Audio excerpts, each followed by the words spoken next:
रोचनाभाम्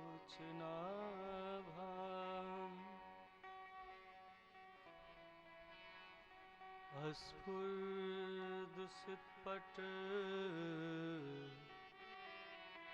प्राप्तिरम्या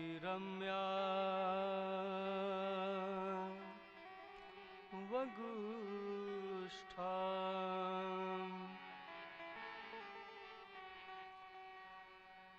रम्यां धन्यां स्ववेरी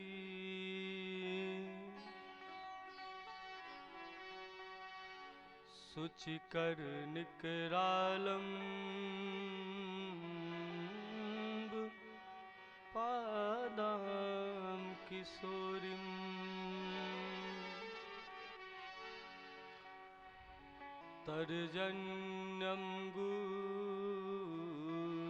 तर्जन्यंगुष्ठयुक्तम्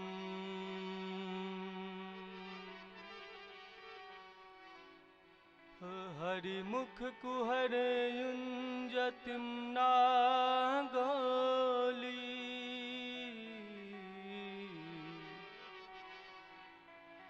पर्णं कर्णाय ताक्षिम्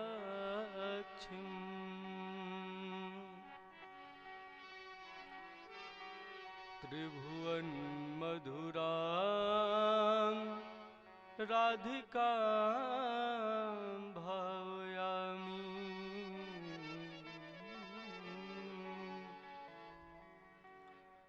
बर्हापीडा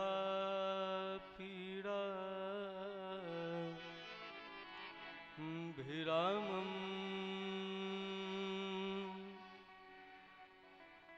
मृगमदतिलकं कुण्डलाकान्तगण्डम्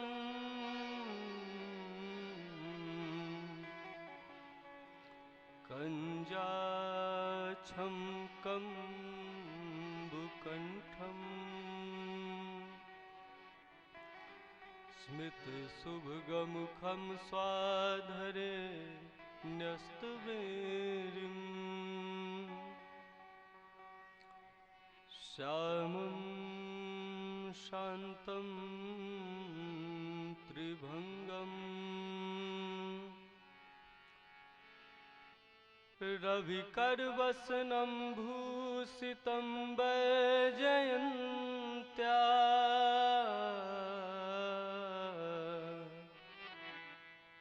वन्दे वृन्दावनस्थम्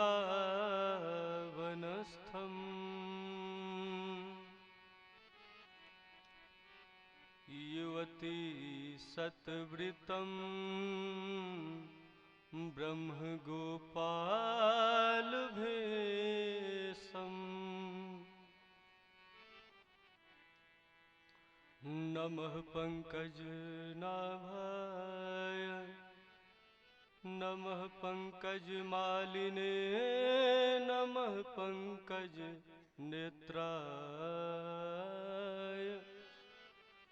नमः पंकजांघ्रे।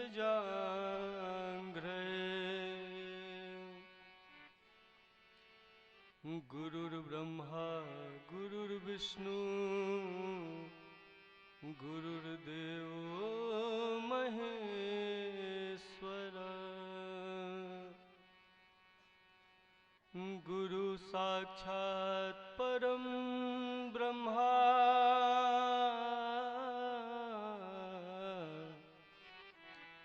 तस्मै श्री गुरुवे नमः। तस्मै श्री गुरुवे नमः। तस्मै श्री गुरुवे नमः। हरे राम हरे राम राम राम हरे हरे हरे कृष्णा हरे कृष्णा कृष्णा कृष्णा हरे हरे। प्रेम से बोलिए श्री वृंदावन बिहारी लाल की जय हो। श्री राधा जी महारानी की जय हो। श्री शंकर भगवान की जय हो। श्री हनुमान जी महाराज की जय हो। जय जय श्री सीताराम, जय जय श्री राधे श्याम। नमः पार्वती पतये हर हर महादेव।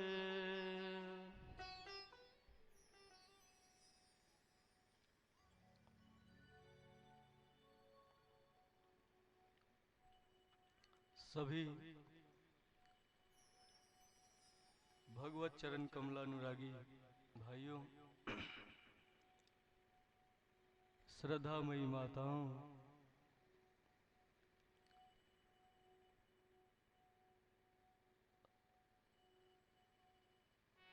भगवान की कथा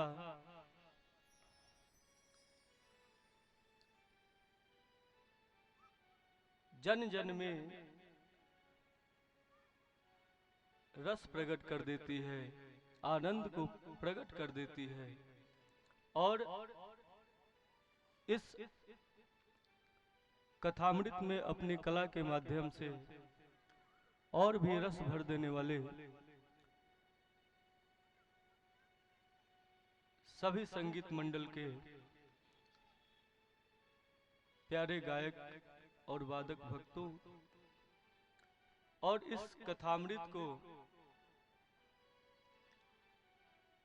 विज्ञान के माध्यम से, मीडिया के माध्यम से जन जन तक पहुंचाने वाले हमारे प्यारे भाइयों, सभी को मेरा बहुत बहुत साधुवाद। भगवत कृपा मूर्ति संत वृंद के चरणों में, ज्ञान मूर्ति विद्वत जनों के चरणों में कोटि कोटि प्रणाम।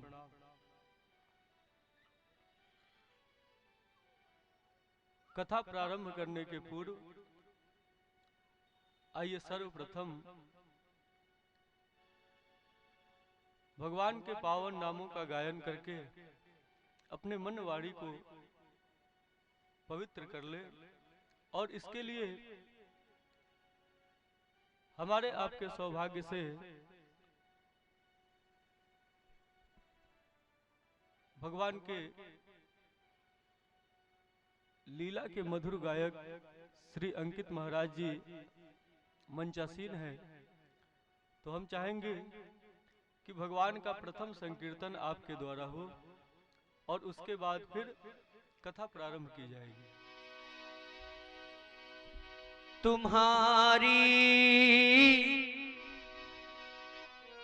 याद आती है, बता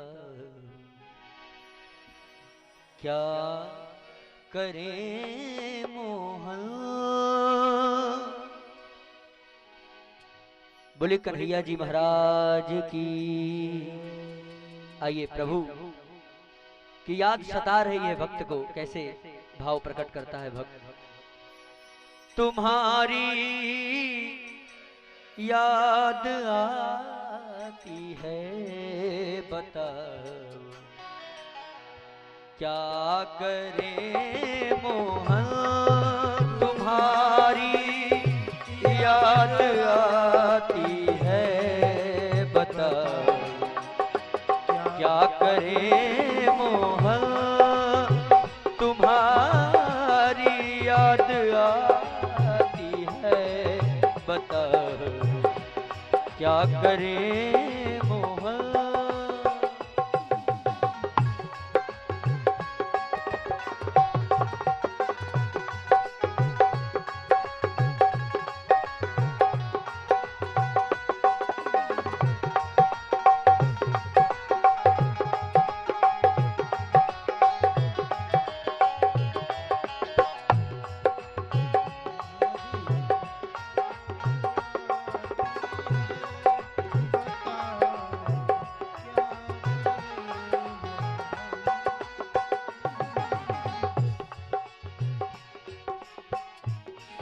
और शाम आती है, रात भर वो रुलाती है। सुबह और शाम आती है, रात भर वो रुलाती है। चैन हम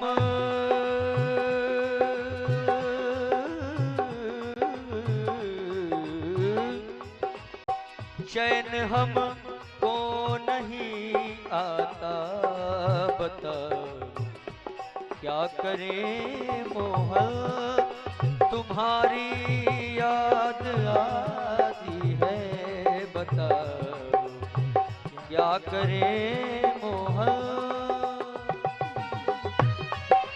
राधे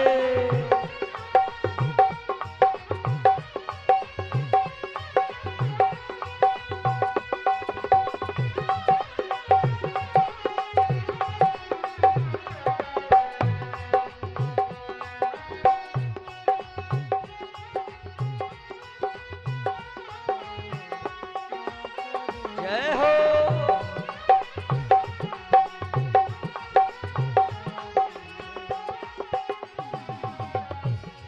और हे कन्हैया, वो याद मुझे क्या क्या करती है। चलूं जब वो ना चलने दे, रुकूं जब वो ना रुकने दे। चलूं जब वो ना चलने दे, रुकूं जब वो ना रुकने दे। चलूं जब वो ना चलने दे, रुकूं जब वो ना रुकने दे। मिलूं औरों से न मिलने दे, मिलूं औरों से न मिलने दे। बताओ क्या करें मोहन, तुम्हारी याद आती है। बताओ क्या करें मोहन।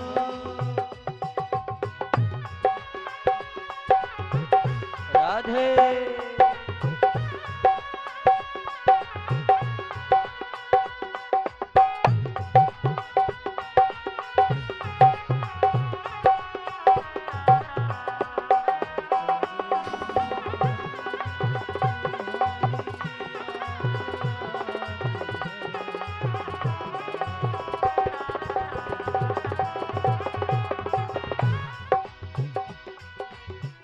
तुम्हारी ये और तुम इसके, हमारी कौन चलने दे।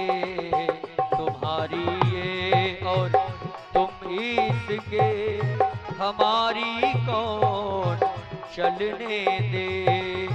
ये जब आएगी तुम आओ, ये जब जाएगी तुम आओ।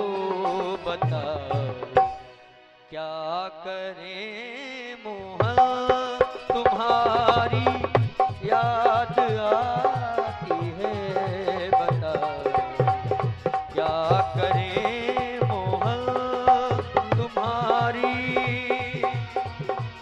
याद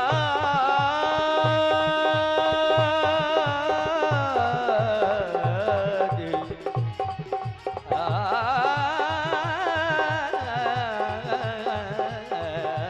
है। तुम्हारी याद आती है। बताओ क्या करें मोहन, तुम्हारी याद आती है। बताओ क्या करें मोहन, तुम्हारी याद आती है। बताओ क्या करें मोहन, क्या करें मोहन, क्या करें मोहन। ताकि सदा सर्वदा अपने भजनों से भगवान की सेवा ये भक्त करते रहे। तो आइए कथा के क्रम में पुनः आगे बढ़ते हैं।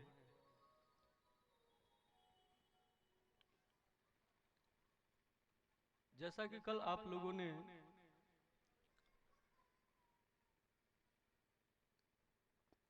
कथा के संदर्भ में जाना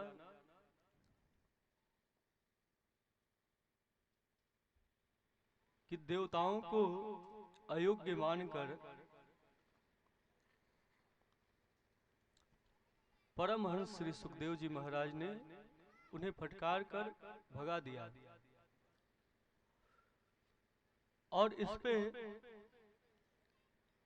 नाराज होकर देवता ब्रह्मा जी के पास गए और ब्रह्मा जी ने भी ये कहा कि देखते हैं इसका परिणाम क्या होता है, क्योंकि कथा की क्या महिमा है ये तो हम भी नहीं जानते। और फिर अंत में 7वें दिन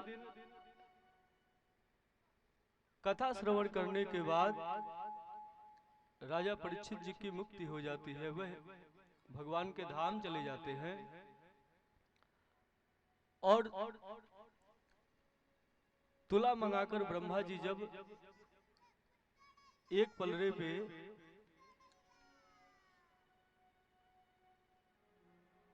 ये परम आनंदमयी कथा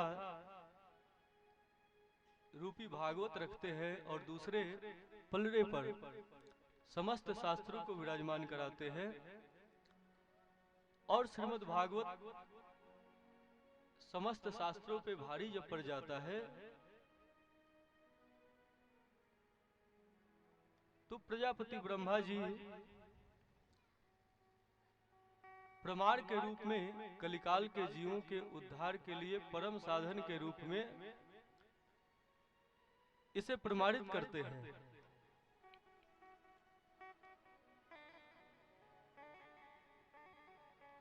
उसके बाद शौनक आदि ऋषियों के मन में प्रश्न आता है और वे पूछते हैं कि महाराज,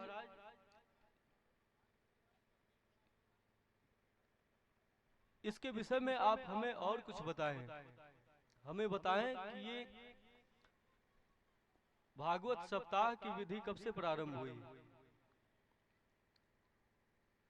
और ऐसा पूछने पे श्री सूत जी महाराज बताते हैं कि एक बार की बात है, ब्रह्मा जी के पुत्र सनक, सनंदन, सनातन और सनत कुमार, ये चारों सनत कुमार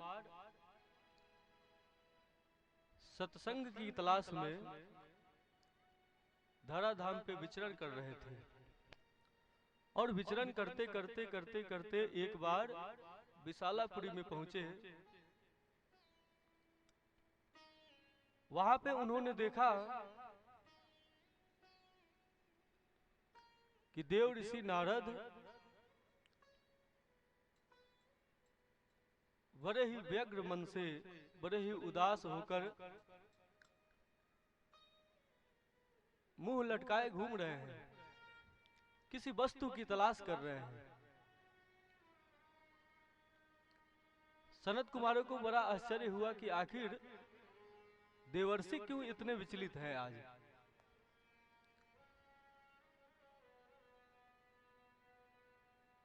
उन्होंने पास आकर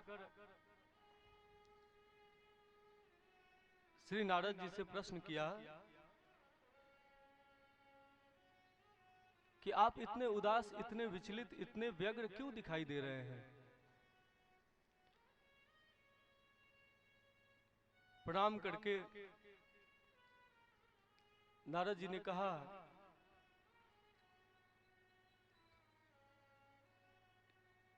कि ऐसी कोई बात नहीं है।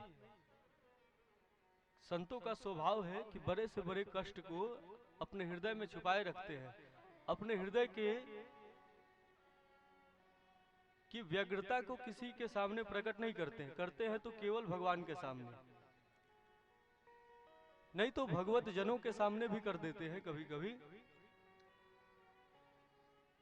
किंतु सनत कुमार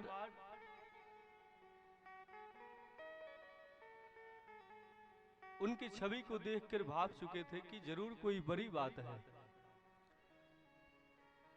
उन्होंने कहा कि महाराज, आपकी मुख की जो दशा है कुछ और कहती है, आपके शब्द कुछ और कह रहे हैं, जरूर कोई बात है।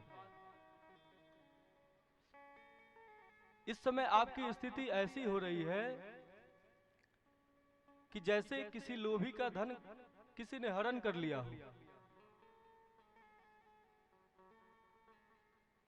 जितना व्यग्रता, जितनी बेचैनी किसी लोभी के धन हरण हो जाने पे होती है उसको, ऐसी बेचैनी देवर्षि नारद के मुख पे आज दिखाई दे रही थी। उन्होंने आगे कहा कि आपके पास तो धन की कौन कहे, एक वस्त्र भी नहीं है अपना, एक कुटिया भी नहीं है आपकी जो किसी ने हरण कर लिया हो। आप तो सदा सर्वदा त्रिकाल आबाद गति है आपकी, विचरण करते रहते हैं, तो आपके पास तो ऐसा कोई धन भी नहीं है जिसको कोई हरण कर ले। लेकिन ऐसी उदासी फिर क्यों आपके श्रीमुख पे है? आप साक्षात ब्रह्मा जी के पुत्र हैं,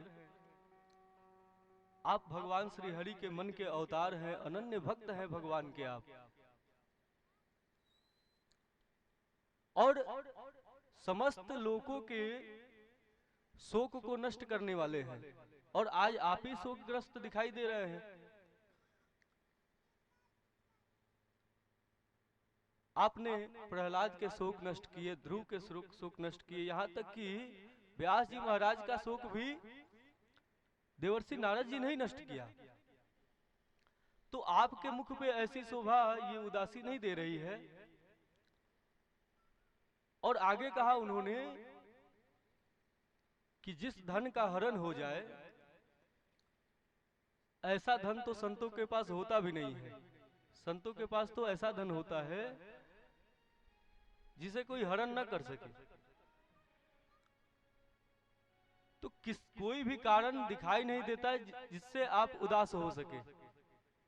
इसीलिए मुझे बड़ा आश्चर्य हो रहा है कि आप आखिर उदास क्यों हैं।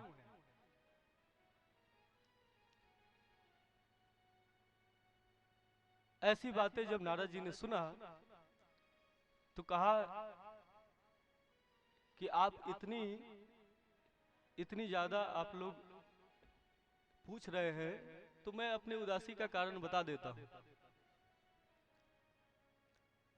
मैं सत्संग की तलाश में धराधाम पे विचरण कर रहा था। धराधाम पे विचरण करते हुए कहीं भी मुझे सत्संग की प्राप्ति नहीं हुई। संतों का एक ही उद्देश्य है जगत में जीने का, कि सत्संग की प्राप्ति वे स्वयं सत्संग करें और जगत को भी सत्संग सुलभ करा सके। एक ही कर्म है उनका, जगत को भगवत प्रीति से भगवदामृत से सींचना ही उनका कर्तव्य है, उनका धर्म है और उनका कर्म भी है। तो उसी सत्संग के तलाश में मैं धराधाम पे विचरण कर रहा था, लेकिन त्रिलोक में मुझे कहीं सत्संग की प्राप्ति नहीं हुई। मैंने सोचा कि शायद संतों के पास चलते हैं, धराधाम पे सत्संग नहीं है तो संतों के पास तो कम से कम जरूर होगा। तो जब संतों के पास गए तो ऐसे ही एक बंगला दिखाई दिया। कुछ लोगों ने कहा, उन्होंने पता किया कि संत लोग यहाँ कहाँ रहते हैं। किसी क्षेत्र में गए तो बंगला दिखाई दिया। वहां पे पूछा कि महाराज ये बंगला किसका है, यहाँ पे कोई संत रहते हैं क्या? तो हाँ हाँ, यहाँ बहुत बड़े संत है, सिद्ध संत है इस क्षेत्र के, वे रहते हैं। तो ये सब, ये गाड़ियां, ये बंगले किसके हैं? तो उन्होंने बताया कि ये उन्हीं त्यागी जी महाराज के हैं। त्यागी जी महाराज के ये सारे बंगले हैं। तो नारद जी उल्टे पैर लौट गए। नारद जी ने देखा कि यहाँ तो बड़ा उल्टा पुल्टा सब हो रखा है। नाम है त्यागी जी महाराज और लंबी लंबी गाड़ियां इनकी खड़ी हैं। सारे भोग के ऐश्वर्य के सामग्रियां यहाँ विराजमान है और नाम है त्यागी जी महाराज। तो फिर त्यागी जी महाराज से नारद जी मिले नहीं, फिर वहां से लौट गए। आगे बढ़े, दूसरे संत के पास गए तो देखा कि छोटे छोटे बच्चे बच्चियां खेल रही हैं वहां पे। पूछा कि महाराज संत जी कहाँ हैं? तो बस अभी आने ही वाले हैं। तो ये सब बच्चे किसके हैं? ये आसपास के कहाँ से? कोई दिखाई तो देता नहीं घर, और महाराज जी के अलावा और कोई घर तो दिख नहीं रहा है, लेकिन ये बच्चे किसके हैं? तो वहां जो महाराज जी के शिष्य थे उन्होंने कहा कि सब ब्रह्मचारी जी महाराज के बच्चे हैं। ये सब बच्चे किसके हैं? तो ब्रह्मचारी जी महाराज के हैं। तो उन्होंने कहा कि ये कलिकाल अपने चरम पे आ चुका है। त्यागी जी महाराज के यहाँ गए तो वहाँ ऐश्वर्य का भंडार पड़ा हुआ था, और ब्रह्मचारी जी महाराज के पास आए हैं तो गृहस्थों से बड़े गृहस्थ तो एक स्वयं दिखाई दे रहे हैं। मौनी जी महाराज के यहाँ गए तो बगल के कमरे से कलह सुनाई दिया। वहां पूछा ये कौन, कहां से आवाज आ रही है? तो मौनी जी के कमरे से आ रही है। मौनी जी महाराज के कमरे में घमासान मचा हुआ था पति पत्नी में। शांति दूत जी महाराज अशांत पड़े हुए थे, बेचैन थे। तो इस प्रकार से नारद जी महाराज ने देखा कि संतों के यहां भी विकृति आ गई है। संतों के यहाँ, इनके यहाँ भी सत्संग सुलभ नहीं है। तो फिर इस प्रकार वो गृहस्थों के यहाँ जब गए तो वहां उन्होंने देखा कि जब तक तिजोरी की चाबी नहीं मिल जाती तभी तक गृहस्थ भक्त, गृहस्थ माताएं अपने सास ससुर की, अपने माता पिता की सेवा कर रही हैं। जैसे तिजोरी की चाबी मिली तो फिर उनके लिए तमाम चैरिटी वाले जो भक्त है अनाथ आलय बना के बैठे ही हैं। तो इस प्रकार से विचरण करते हुए उन्हें कहीं सत्संग की प्राप्ति नहीं हुई। तो फिर भगवान के धाम श्री धाम में वे पहुंचे और वृंदावन के पुलिन पे उन्होंने सोचा कि भगवान के धाम आए हैं, थोड़ा स्नान कर ले, और प्रतीक्षा करते हैं शायद कोई भक्त, शायद कोई संत यहाँ उपस्थित हो जाए, आ जाए देर सवेर संध्या काल तक, कुछ सत्संग भजन होगा, किया जाएगा। जैसे ही नारद जी महाराज यमुना के पुलिन पे पहुंचे तो उन्होंने देखा कि एक नवयौवना स्त्री विलाप कर रही है यमुना के पुलिन पे, और अन्य बहुत सी स्त्रियां उनकी सेवा में लगी हुई हैं, और विलाप इसलिए कर रही हैं कि उनके सामने दो अचेत पुरुष जो वृद्ध है अचेता अवस्था में उनके सामने पड़े हुए हैं, और उन्हीं को अपने गोद में लेकर उनके सिर को, और वह स्त्री विलाप कर रही है। नारद जी ने सोचा कि ऐसे दृश्य शायद कोई मर गया हो या कोई बहुत बीमार हो। तो इस प्रकार के दृश्य जगत में विचरण करते हुए दिखते ही रहते हैं, जो आया है उसको जाना ही है। तो फिर उन्होंने सोचा कि कोई बात होगा, या तो कोई बीमार हो या कोई मरा होगा। और तीसरी चीज, जाने का, पास न जाने का एक और कारण था कि कोई उनको बुला नहीं रहा था। तो फिर सोचा कि कहीं विपत्ति भी पड़ी है, लेकिन बिना बुलाए आखिर कैसे कोई जाए? बिना बुलाए विपत्ति काल में जाते हैं, शायद वे अनादर कर दे। पूछ बैठे कि आपको हमने बुलाया तो है नहीं, आप यहाँ उपदेश देने आ गए, हम यहाँ विपत्ति में पड़े हैं और आप यहाँ आके हमको उपदेश दे रहे हैं। तो बहुत सारी बातें सोच के तीसरी बात नारद जी ने यह भी सोचा कि केवल महिलाएं ही दिख रही थी। तो सन्यासी होने के कारण, संत होने के कारण उन्होंने वहां जाना उचित नहीं समझा, और फिर आगे अपना स्नान ध्यान किया और आगे बढ़ने लगे। जैसे ही आगे बढ़े तो उस स्त्री ने जोर से आवाज लगाया, भो भो साधु क्षणम तिष्ठति मच्चिंताम पिनाशय दर्शनम तो लोकस्य सर्वथा अघहरम परम। हे महात्मा, हे साधु, क्षणम तिष्ठति, क्षण भर के लिए आप रुक जाइए। साधुओं का क्षण बड़ा कीमती होता है। साधुओं का क्षण और प्रसाद का कण, शास्त्र कहते हैं कि प्रसाद का कण भी मिल जाए आपको, आपके सारे दुख नष्ट हो जाएंगे। प्रसादम दुख सबनम, प्रसाद जो है भगवान का समस्त दुखों को शमित कर देता है। उसी प्रकार संतों के लिए भी कहा कि साधुअम दर्शनम लोके सर्वथा अघहरम परम। संतों का दर्शन हो जाए, साधुओं का दर्शन हो जाए, तो सारे के सारे पाप नष्ट हो जाते हैं। पाप ही तो दुख के मूल कारण है ना। जब हम पुण्य करते हैं तो हमको सुख की प्राप्ति होती है, और पाप कर देते हैं तो दुख की प्राप्ति होती है। तो कहा कि भो साधु क्षणम तिष्ठति मच्चिंताम पिनाशय। हे महात्मा, क्षण भर के लिए रुक जाइए और मत चिंताम पिनाशय, मेरी चिंताओं को नष्ट कर दीजिए। मेरी जो विपत्ति आई है मेरे ऊपर, उस विपत्ति का हरण कर लीजिए। क्षणम तिष्ठति, ये शब्द बड़ा कीमती है। क्षण भर के लिए साधुओं का संग हो जाए तो जीवन के सारे शोक विदा हो सकते हैं। इसलिए भक्ति देवी ने क्षण भर का समय मांगा उस स्त्री ने।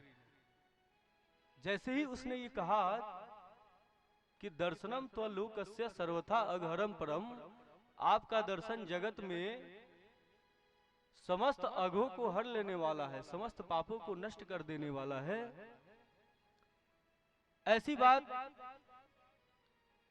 जैसे ही सुना देवर्षि ने, देवर्षि जान गए कि ये कोई सामान्य महिला नहीं है, कोई सामान्य संसारी महिला नहीं है, जो संत की इतनी महिमा जानती है। भगवान की महिमा आप जानते होंगे ग्रंथों के माध्यम से, और जहां भी आप जाते हैं जगत में, आप केवल भगवत प्राप्ति की इच्छा से जाते हैं। और शास्त्र कहते हैं कि एक भी ऐसा प्रमाण नहीं है, एक भी, केवल अंशा अवतार ऐसे होते हैं जो बिना गुरु के, जिनके ऊपर भगवत कृपा दिखाई देती है। प्रकाशते क्वापि पात्रे, स्पष्ट कहते हैं नारद जी भक्ति सूत्र में कि ऐसे कोई कोई होता है जिसको अंशा अवतार, जो सप्तर्षि मंडल से आता है, केवल उसी के ऊपर बिना गुरु की कृपा के भगवान या भगवत्ता प्रकाशित होती है। प्रकाशते क्वापि पात्रे, स्पष्ट कहते हैं। अन्यथा प्रधान तयातु महत कृपैव, प्रधान रूप से भगवान को महत की कृपा से ही जाना जा सकता है, गुरु की कृपा से ही जाना जा सकता है। तो शास्त्र कहते हैं कि एक भी ऐसा प्रमाण नहीं है जहां भगवान ने किसी का उद्धार किया हो, एक प्रमाण नहीं है। और ऐसे असंख्य सारे प्रमाण, सारे शास्त्र भरे पड़े हैं जहां भक्तों ने जगत का कल्याण किया है। साक्षात भगवान किसी को गोद लेते हैं तो वह भी उस पात्र बना है। जैसे ध्रुव जी महाराज बन जाते हैं, ध्रुव जी महाराज को भगवान ने अपने गोद में लिया, तो ध्रुव जी महाराज को इसलिए गोद में लिया कि नारद जी महाराज जैसे उनके गुरु हैं। सबरी माता को भगवान ने चल के जाके उनके आश्रम पे दर्शन दिया, स्वयं भगवान ने तारा। आप कहेंगे किसने तारा, तो भगवान ने तारा, सत्य बात है। लेकिन सबरी माता को भगवान ने नहीं तारा, मतंग ऋषि ने तारा। मतंग ऋषि की बातों पे ऐसी अचल श्रद्धा है सबरी माता का कि भगवान को आना पड़ा। भगवान जाने वाले नहीं है सबरी के द्वार पे, लेकिन सबरी ऐसी पात्र बन कैसे गई? ये इसलिए हुआ कि अपने गुरु पे ऐसी श्रद्धा है, ऐसी अचल श्रद्धा है कि एक बार गुरु ने कह दिया कि राम एक दिन इस कुटिया में आएंगे, और इसके लिए सभी साधुओं ने विरोध किया कि ये भील स्त्री जो है, इसके लिए इसको आपने प्रवेश कैसे दे दिया आश्रम में? लेकिन उन्होंने कहा कि जो श्रद्धा इस भील स्त्री में, भील बालिका में है, ये श्रद्धा आप महर्षियों में नहीं है।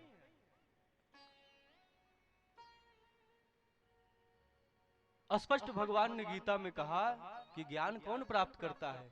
ज्ञान प्राप्ति करने का आधार क्या है, शर्त क्या है? तो कहते हैं कि श्रद्धावान लभते ज्ञानम। पहली शर्त क्या देते हैं? श्रद्धावान, श्रद्धावान लभते ज्ञानम। दूसरी शर्त करते हैं कि तत्परः, तत्परता। और तीसरी बात कहते हैं संयतेन्द्रियः। श्रद्धावान लभते ज्ञानम तत्परः संयतेन्द्रियः, कि तीन चीजें अनिवार्य है, तीनों में एक भी चूक हो गई तो ज्ञान की प्राप्ति नहीं हो सकती है, भगवान नहीं मिलेंगे। बिना ज्ञान का तो ऋतेर ज्ञानान मुक्ति, मुक्ति भी नहीं मिलती है तो भगवान कहां से मिलेंगे? तो ऐसी अचल श्रद्धा है, एक बार गुरु ने कहा। और तत्परता देखिए कैसी है कि जीवन भर माता इस वृद्धा अवस्था में भी जंगल जाती है और एक एक पुष्प चुन के लाती है, और जितने मार्ग हैं, जिस मार्ग से भगवान आने वाले हैं, जो जो मार्ग कुटिया पे आती है, सभी मार्गों को फूलों से सजाती है। ऐसी तत्परता है। ब्रह्म मुहूर्त में उठती हैं और ब्रह्म मुहूर्त में उठकर क्या करती हैं? पुष्प तोड़ती हैं, और पुष्प तोड़ने के बाद सारे के सारे मार्ग फूलों से सजा देती है कि राम कब आ जाए, कौन जानता है, कौन जानता है राम कब आ जाए। तो ऐसी तत्परता है। आप एक दिन 3 बजे समय से नहीं आ पा रहे हैं सत्संग सुनने के लिए। सत्संग क्या है? फल है। यहाँ आनंद की वर्षा हो रही है, फिर भी आप आनंद की वर्षा को लूटने, इसमें सराबोर होने नहीं आते हैं। और वहां तो केवल तपस्या है, कठिन परिचर्या है। कितनी कठिन कठिन वेला होगी, ठंडी, गर्मी, बरसात। सोचिए कि शीत की वह रात, गर्मी की वह ऋतु, बरसात की वह बेला, और ऐसी कठिनतम बेला में भी माता ठिठुरते हुए जो है जंगल जंगल जाती है। आप ये फूल चढ़ाए भी हैं, थोड़ा सा शोभायमान हो गया है, संत महात्मा के गले में दिखाई दे रहा है, तो इसके लिए आपने कोई मेहनत नहीं किया बहुत ज्यादा। आप गए और आपने कुछ पैसा दिया, 10 रुपया 20 रुपया, और माला लेकर आ गए, बस इतना श्रम आपने किया। लेकिन वह एक एक पुष्प तोड़ती हैं उस वृद्धा अवस्था में, उस कठिनतम ऋतु में। आपको यदि 4 बजे या 6 बजे उठा दिया जाए कि जाइए फूल तोड़ कर लाइए, नहीं जाएंगे, वह तत्परता नहीं है। और ऐसी अचल तत्परता है माता सबरी के पास। तो इस प्रकार श्रद्धा कैसी है? अद्भुत श्रद्धा है कि गुरु ने एक बार कह दिया, गुरु गोलोक गए।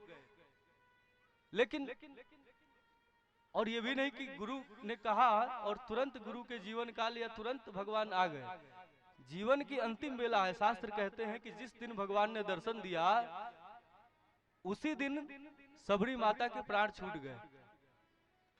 अंतिम सांसें गिन रही थी, केवल अचल प्रतीक्षा, केवल भगवान के लिए उनकी सांसें चल रही थी। भगवान आए और सबरी माता गई। अंतिम घड़ी तक ऐसी अचल तत्परता, ऐसी कठिन परिचर्या के साथ सबरी माता ने पूजन किया, प्रतीक्षा किया, तब जाके भगवान आए। और संयतेन्द्रिया, तो संयतेन्द्रिय न शादी किया, न विवाह किया, कुछ भी नहीं किया। सारे सुख, सारे अपने सारे सपने, जीवन के सारे सुख सपने, सब कुछ गुरु के आदेश पे, गुरु के वचन पे उन्होंने न्यौछावर कर दिया कि गुरु ने कहा कि राम आएंगे, मैं यदि शादी कर लूं, विवाह कर लूं, तो राम की प्रतीक्षा कौन करेगा? फिर तो राम की प्रतीक्षा नहीं होगी। और राम की प्रतीक्षा न हो, राम से मिलन न हो, तो शादी हो जाए, विवाह हो जाए, 2-4 कट्ठे जमीन खरीद ले धराधाम पे आके, तो आखिर उसको लेकर जाएंगे क्या? यहीं छूट जाना है। तो ये सौभाग्य आया है कि इस जन्म में मुझे राम मिलने वाले हैं। अनंत जन्म तो हमारे बीत गए, राम नहीं मिले। और एक छोटा सा प्रसंग है कि नारद जी महाराज ही जब जा रहे थे तो रास्ते में एक भक्त मिला उनसे। प्रतीक्षा की बात सोचिए कैसी है। नारद जी जा रहे थे भगवान से मिलने, तो विचरण करते हुए जाते जाते एक संत को देखा उन्होंने,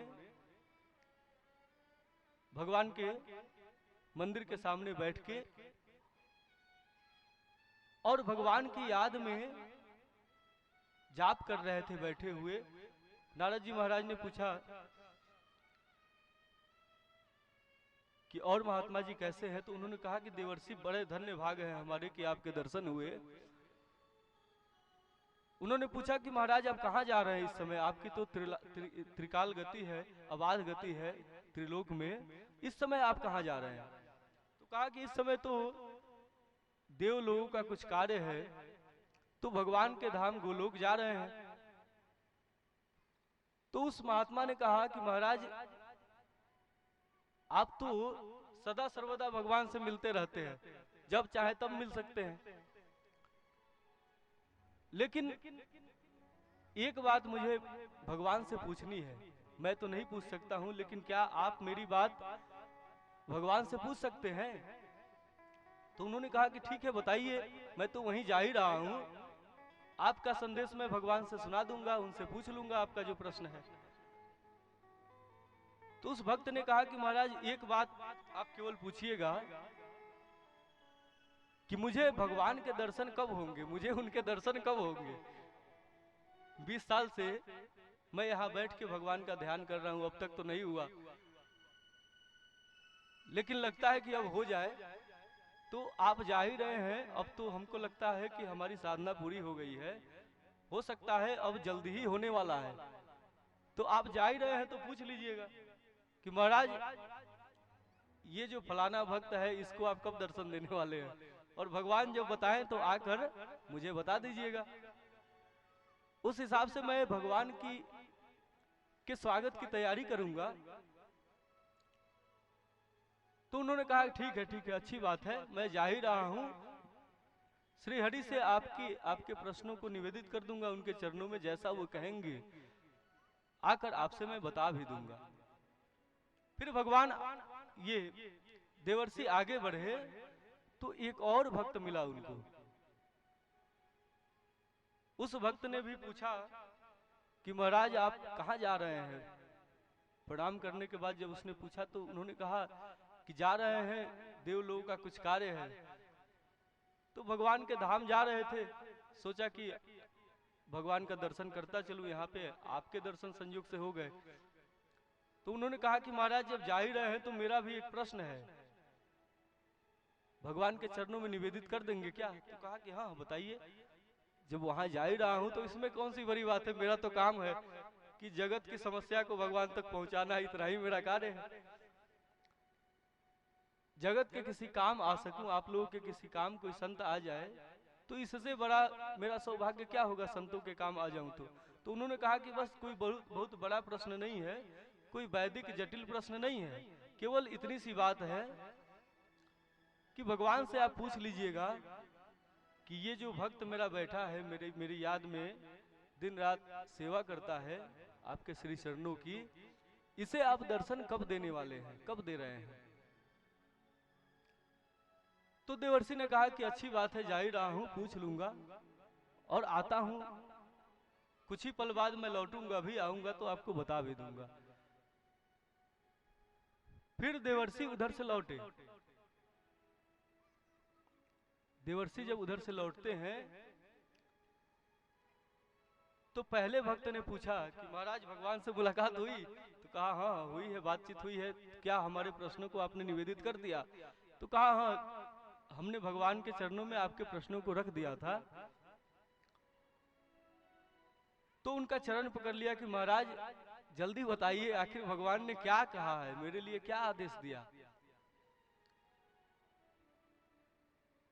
तो नारद जी बड़े दुखी हुए, बड़े उदास हो गए। जैसे ही नारद जी महाराज उदास हुए, उसने और कस के चरण पकड़ लिए कि महाराज क्या बात है, क्यों इतना उदास हो गए? आखिर ऐसी कौन सी बात भगवान ने कह दिया कि आप जैसे महात्मा को मेरे कारण उदास होना पड़ गया? ऐसी क्या बात हो गई? आप उदास है इसका मतलब भगवान भी उदास होंगे, क्योंकि आप तो भगवान श्री हरि के मन के अवतार हैं।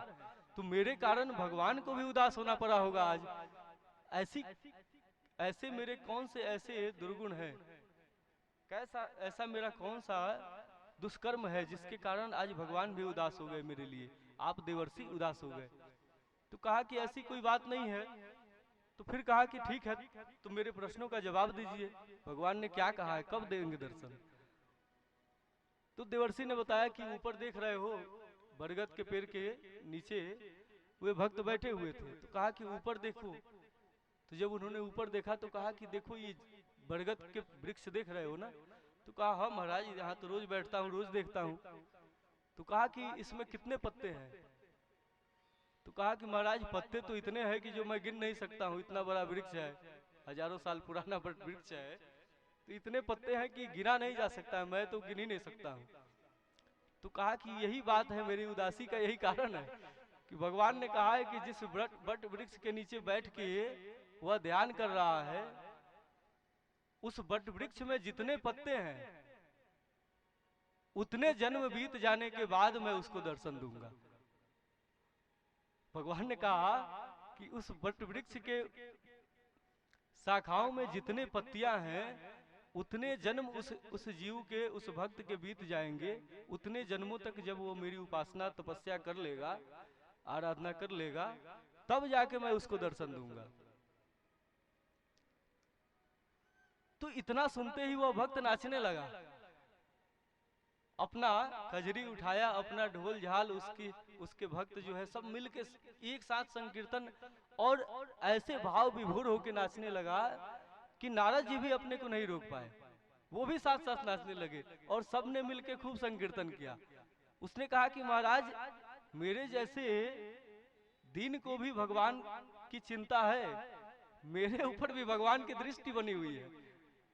मेरे जैसे अधम को भी भगवान एक दिन दर्शन देंगे, इतना तो विश्वास हो गया ना। ये बट वृक्ष, एक बट वृक्ष की क्या बात है, जगत में तो असंख्य बट वृक्ष है।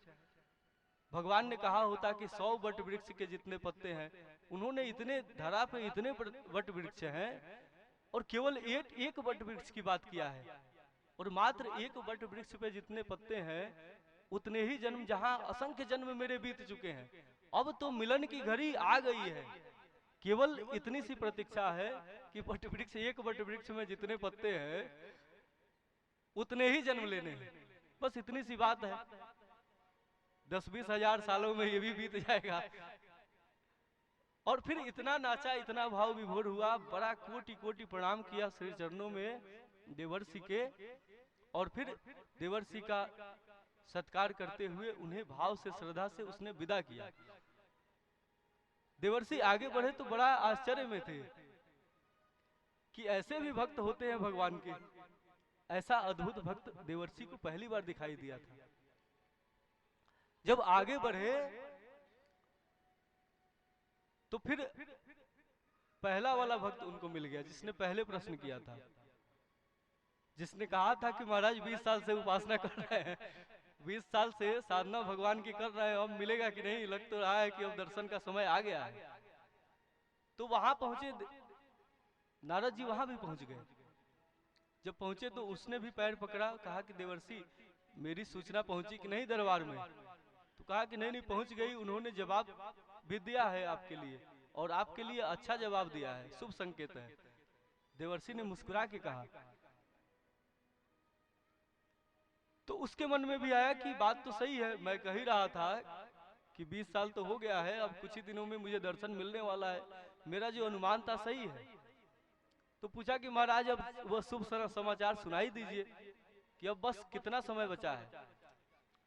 तो कहा कि आपकी आयु 40 साल हो गई है और बस 20-25 साल और 20-25 साल और बीतते बीतते आपको भगवान के दर्शन हो जाएंगे। बस भगवान ने कहा है कि आप सही दिशा में ध्यान पूजा, आपकी तपस्या सही दिशा में चल रही है, बस कुछ ही दिनों की बात है, 20-25 साल और है, 20-25 साल और भगवान का ध्यान कर लीजिए, भगवान को याद कर लीजिए, उनका नाम जप कर लीजिए और भगवान दर्शन दे देंगे, भगवान साक्षात आएंगे गोलोक से। जैसे ही उसने सुना, उस भक्त ने सुना कि 20-25 साल, 20 साल से तो मैं कर ही रहा हूं और अभी भी 20-25 साल लगेगा। अब सोचिए, कहता है वो भक्त कि 20-25 साल ये कैसे भगवान है, यह रात दिन मेरा तपस्या करते करते नाम जपते जपते हालत खराब हुआ है, मैं आजकल का सोच रहा था कि आज दर्शन देंगे कल देंगे, और भगवान ये इतने कठोर कैसे हो गए। भगवान कह रहे हैं कि 20-25 साल में मुझे दर्शन मिलेगा। सारा कमंडल फेंक दिया, माला फेंक दिया, ऐसे भगवान से मुझे कोई लेना देना नहीं है। ऐसा भी कहीं भगवान होता है कि 25 साल बाद, 20 साल तो हमने सेवा किया और 25 साल बाद अभी दर्शन देंगे। दर्शन के लिए इतना इतना प्रतीक्षा कौन करता है। तब तक तो मेरी आयु बीत जाएगी, तब तक तो मुझे भगवान के दर्शन के बाद, चूंकि भगवान का दर्शन अमोघ होता है, तो भगवान के दर्शन के बाद जो जो मैंने सोच रखा है मांगूंगा, तो आयु बीत जाएगी तो मांग के क्या करूंगा। तो इस प्रकार से उसने कहा कि मेरे सारे सपने भगवान ने तोड़ दिए। भगवान आज यदि मिल जाते तो मैं उनसे पद मांगता, प्रतिष्ठा मांगता, धन मांगता, ऐश्वर्य मांगता, और आज आयु है तो मैं उसको भोगता भी।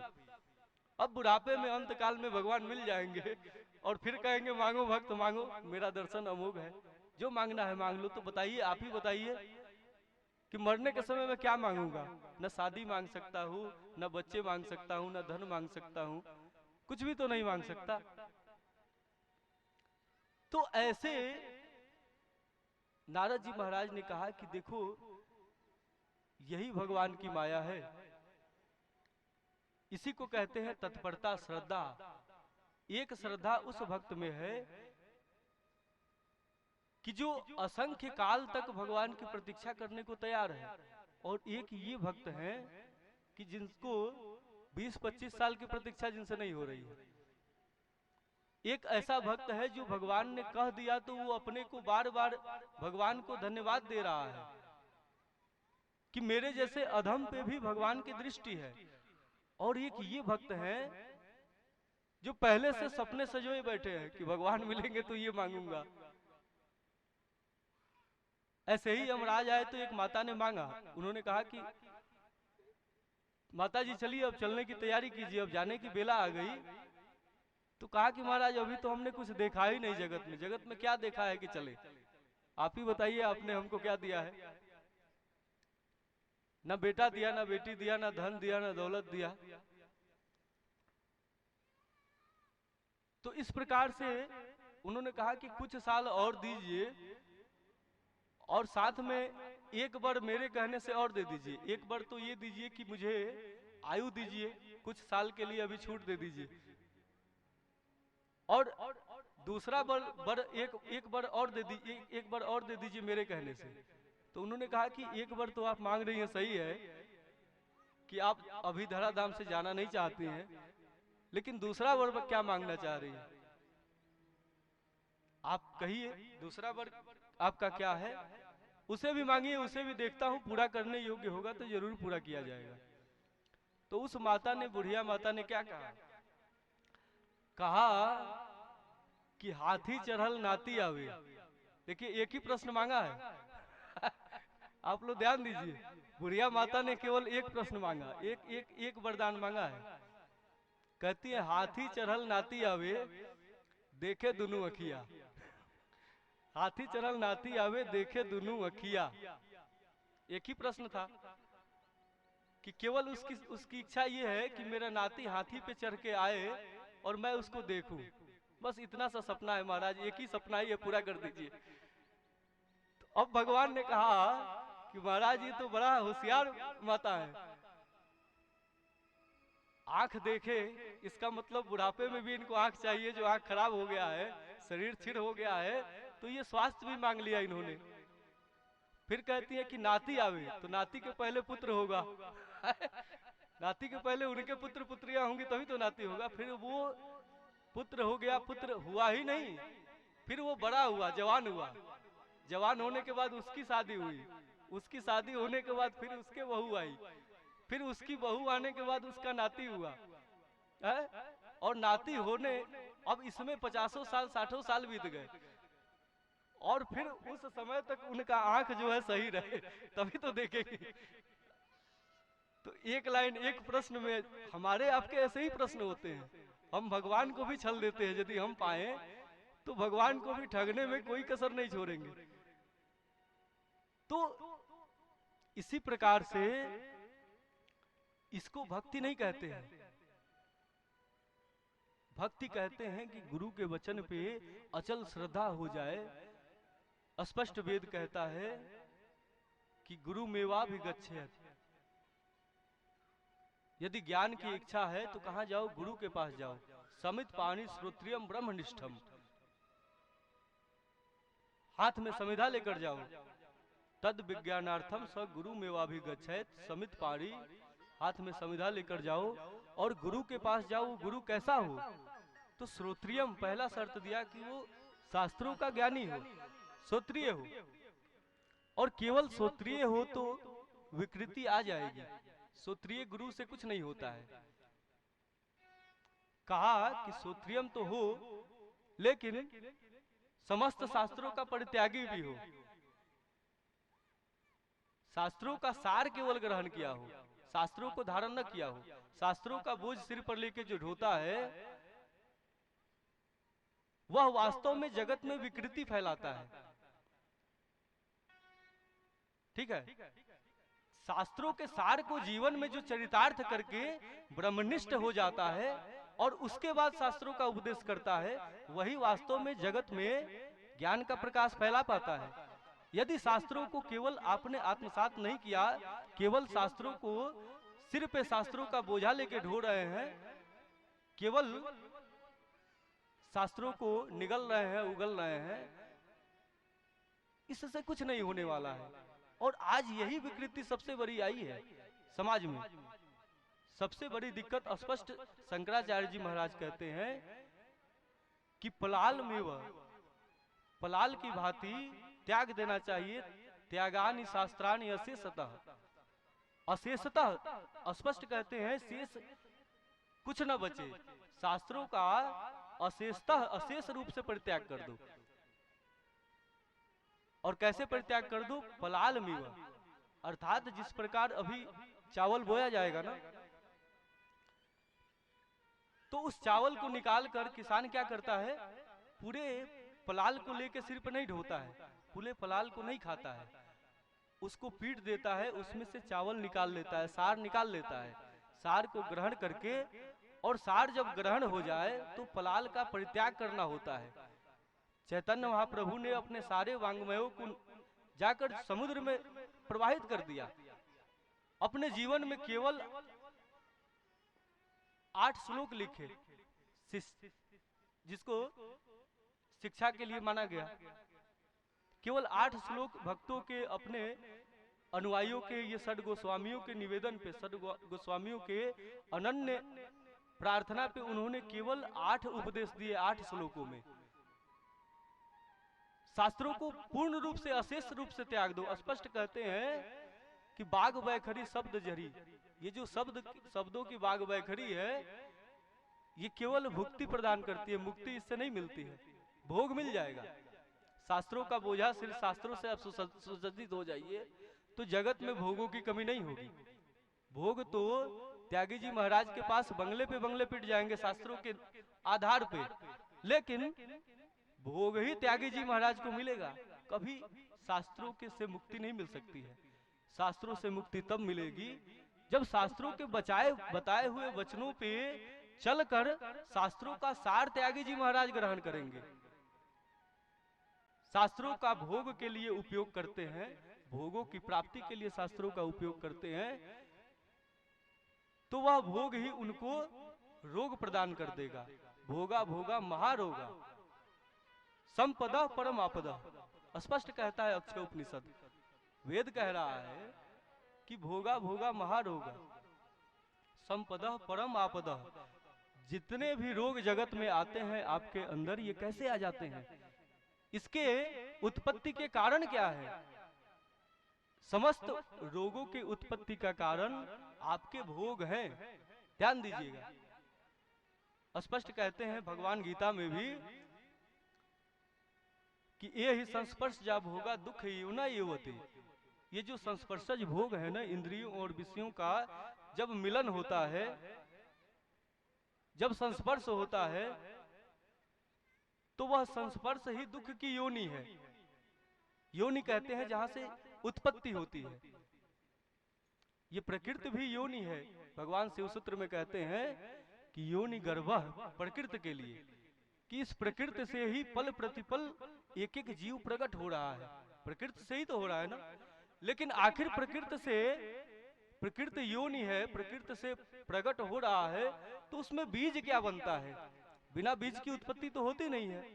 तो कहते हैं भगवान शिव, यही देवाधिदेव महादेव कहते हैं अपने शिव सूत्र में कि बीज हमारी वासनाएं हैं। यही वासनाएं अनंत काल तक हमको प्रकट करती रहती हैं। यही वासनाएं, ये वासना जब तक निर्वासना को हम प्राप्त नहीं हो जाते हैं, इन जन्म मृत्यु से हमारी मुक्ति नहीं होने वाली है। जब तक हम निर्बीज नहीं हो जाते हैं, जब तक हम अपने वासना से मुक्त नहीं हो जाते हैं। तो भोगों की जो कामना है, यही समस्त रोगों की जननी है। जैसे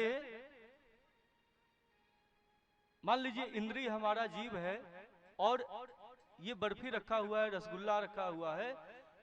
कल हमने परसों उदाहरण दिया ना कि जब दोनों मिलते हैं तब जाकर रसगुल्ला रखा हुआ हो और हम उसको खा ना पाए, तो उसका रस मिलेगा? किसी को नहीं मिलेगा। उसका रस तब मिलता है जब उस रसगुल्ले का, उस मिठाई का संस्पर्श हमारे जीव से होता है। रस का संस्पर्श रसना से होगा, तब जाके रसास्वादन होगा, रस का स्वाद हमको मिलेगा। बढ़िया से बढ़िया मिठाई रखा है और जीभ से संस्पर्श न हो, तो उस मिठाई का सुख हम नहीं जान पाएंगे, उसका रस नहीं जान पाएंगे। लेकिन शास्त्र कहते हैं, स्वयं शास्त्र नहीं कह रहे हैं, भगवान कह रहे हैं कि जगत में सुख जहां भी उत्पन्न होता है, कैसे होता है? संस्पर्श से, विषयों और इंद्रियों के। आंख और रूप का संस्पर्श हुआ। मान लीजिए सुंदर रूप है और बीच में एक पर्दा डाल दीजिए, तो हम उस रूप को देख नहीं पा रहे हैं। और आंख जब रूप को निहार नहीं पा रहा है, तो रूप का रस क्या है, रूप का सौंदर्य क्या है, ये कैसे जानेंगे? नहीं जान पाएंगे। तो रूप का सौंदर्य जानने के लिए पर्दा हटाने की जरूरत है। पर्दा हटेगा तो आंखों और उस दृश्य का मिलन होगा, संस्पर्श होगा, तो उस रूप का सौंदर्य का रस प्रकट हो जाएगा हमारे अंदर। कान है और ध्वनि है, ध्वनि और कान का जब मिलन होगा, भजन और कान का मिलन होगा, तो भजन का आनंद आएगा। भजन कोई गा रहा है, हमको सुनाई नहीं दे रहा है, तो फिर उसका आनंद कैसे होगा? तो इन दोनों के संस्पर्श पे आनंद आधारित है। लेकिन भगवान अलग बात कह रहे हैं। आप तो यही जानते हैं ना कि जगत में जहां भी सुख मिलता है, इन्हीं संस्पर्श से मिलता है। लेकिन भगवान कह रहे हैं कि यही जो संस्पर्श की बेला है, इंद्रियों और विषयों का यही जो संस्पर्श है, यही संस्पर्श का जो क्षण है, संस्पर्श की जो क्रिया है, यही क्रिया जिसे आप समझते हैं सुख की उत्पत्ति की योनि, भगवान कहते हैं कि ये दुख की उत्पत्ति की योनि है। ये ही संस्पर्श जाब होगा दुख योना युवती। और आगे कहते हैं भगवान कि आदि अंतवंत, ये आदि अंत वाला है। जैसे ही आपने रसगुल्ला खाया तो इसका सुख प्रारंभ हुआ, आदि हुआ, लेकिन सुख प्रकट हुआ तो इसका अंत भी हो जाएगा। जगत का कोई भी सुख सदा सर्वदा को प्राप्त नहीं होता है, दिव्य नहीं होता है, असीम नहीं होता है, लिमिटेड है, नश्वर है, क्षण भर के लिए है। इसीलिए तो क्षणभंगुर कहते हैं ना। तो आगे कहा भगवान ने कि आदि अंतवंतः कौन्तेय, हे कौन्तेय, हे अर्जुन, ये आदि अंत वाला है, इसीलिए न ते सुरमते बुधा। इसमें बुद्धिमान वही है, कौन है? जो इसमें नहीं रमते हैं। न ते सुरमते बुधा, इसमें बुद्धिमान रमण नहीं करते हैं। तो इस प्रकार से अचल प्रतीक्षा की बेला जब जीवन में आ जाए, जीवन में ऐसी संयतेंद्रियता आ जाए, तब जाकर आप जान पाएंगे कि संत की महिमा क्या होती है।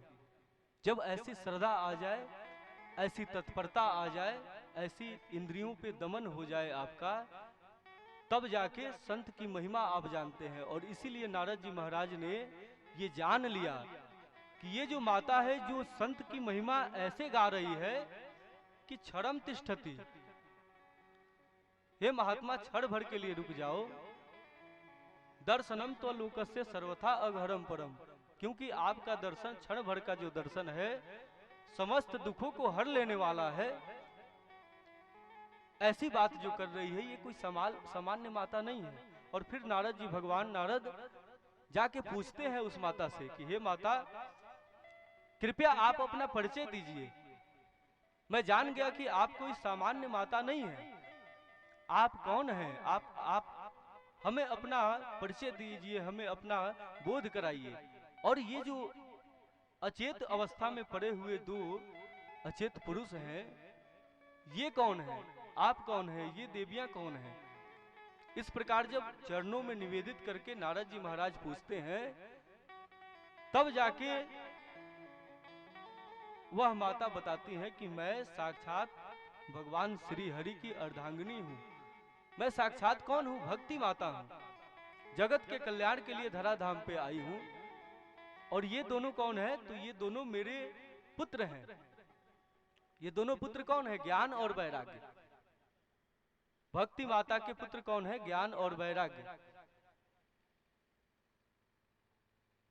नारद जी बहुत प्रणाम करते हैं, उनको बार बार प्रणाम करते हैं और फिर कहते हैं कि आप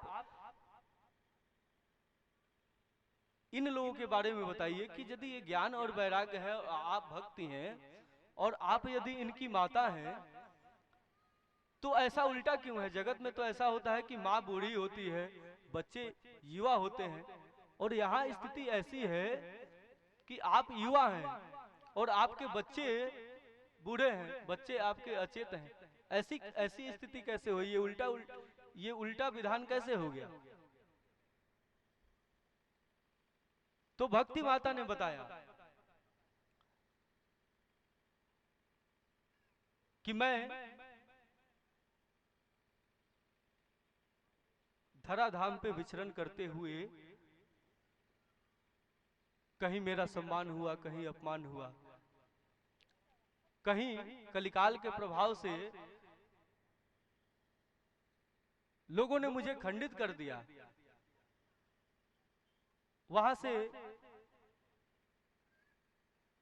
उनके अनादर के कारण मुझे हटना पड़ा, वह स्थान, वह प्रदेश छोड़ना पड़ा। और ऐसे विचरण करते करते धराधाम पे मैंने सोचा कि मेरी इज्जत, मेरी कद्र धराधाम पे कहीं नहीं है। तो जहां भगवान श्री हरि ने अवतार ग्रहण किया, जहां भगवान श्री हरि धराधाम पे आए, वहां पे तो शायद मेरी इज्जत हो, मुझे भी कोई पूछने वाला होगा।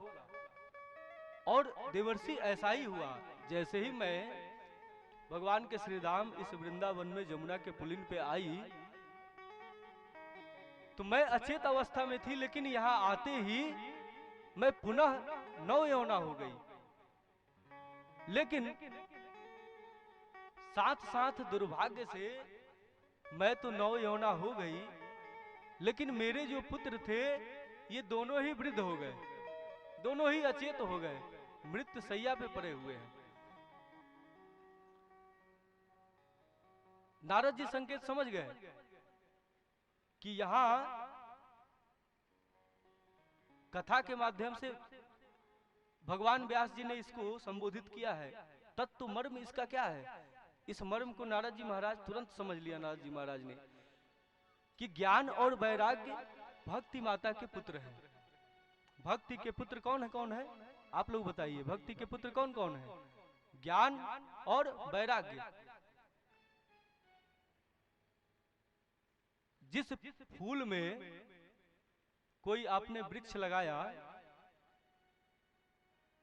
कोई आपने आम का वृक्ष लगा दिया या गुलाब का फूल लगा दिया, उस वृक्ष में फल ना आए, उस फूल में पुष्प न खिले उस पौधे में, तो फिर उस पौधे को क्या कहते हैं?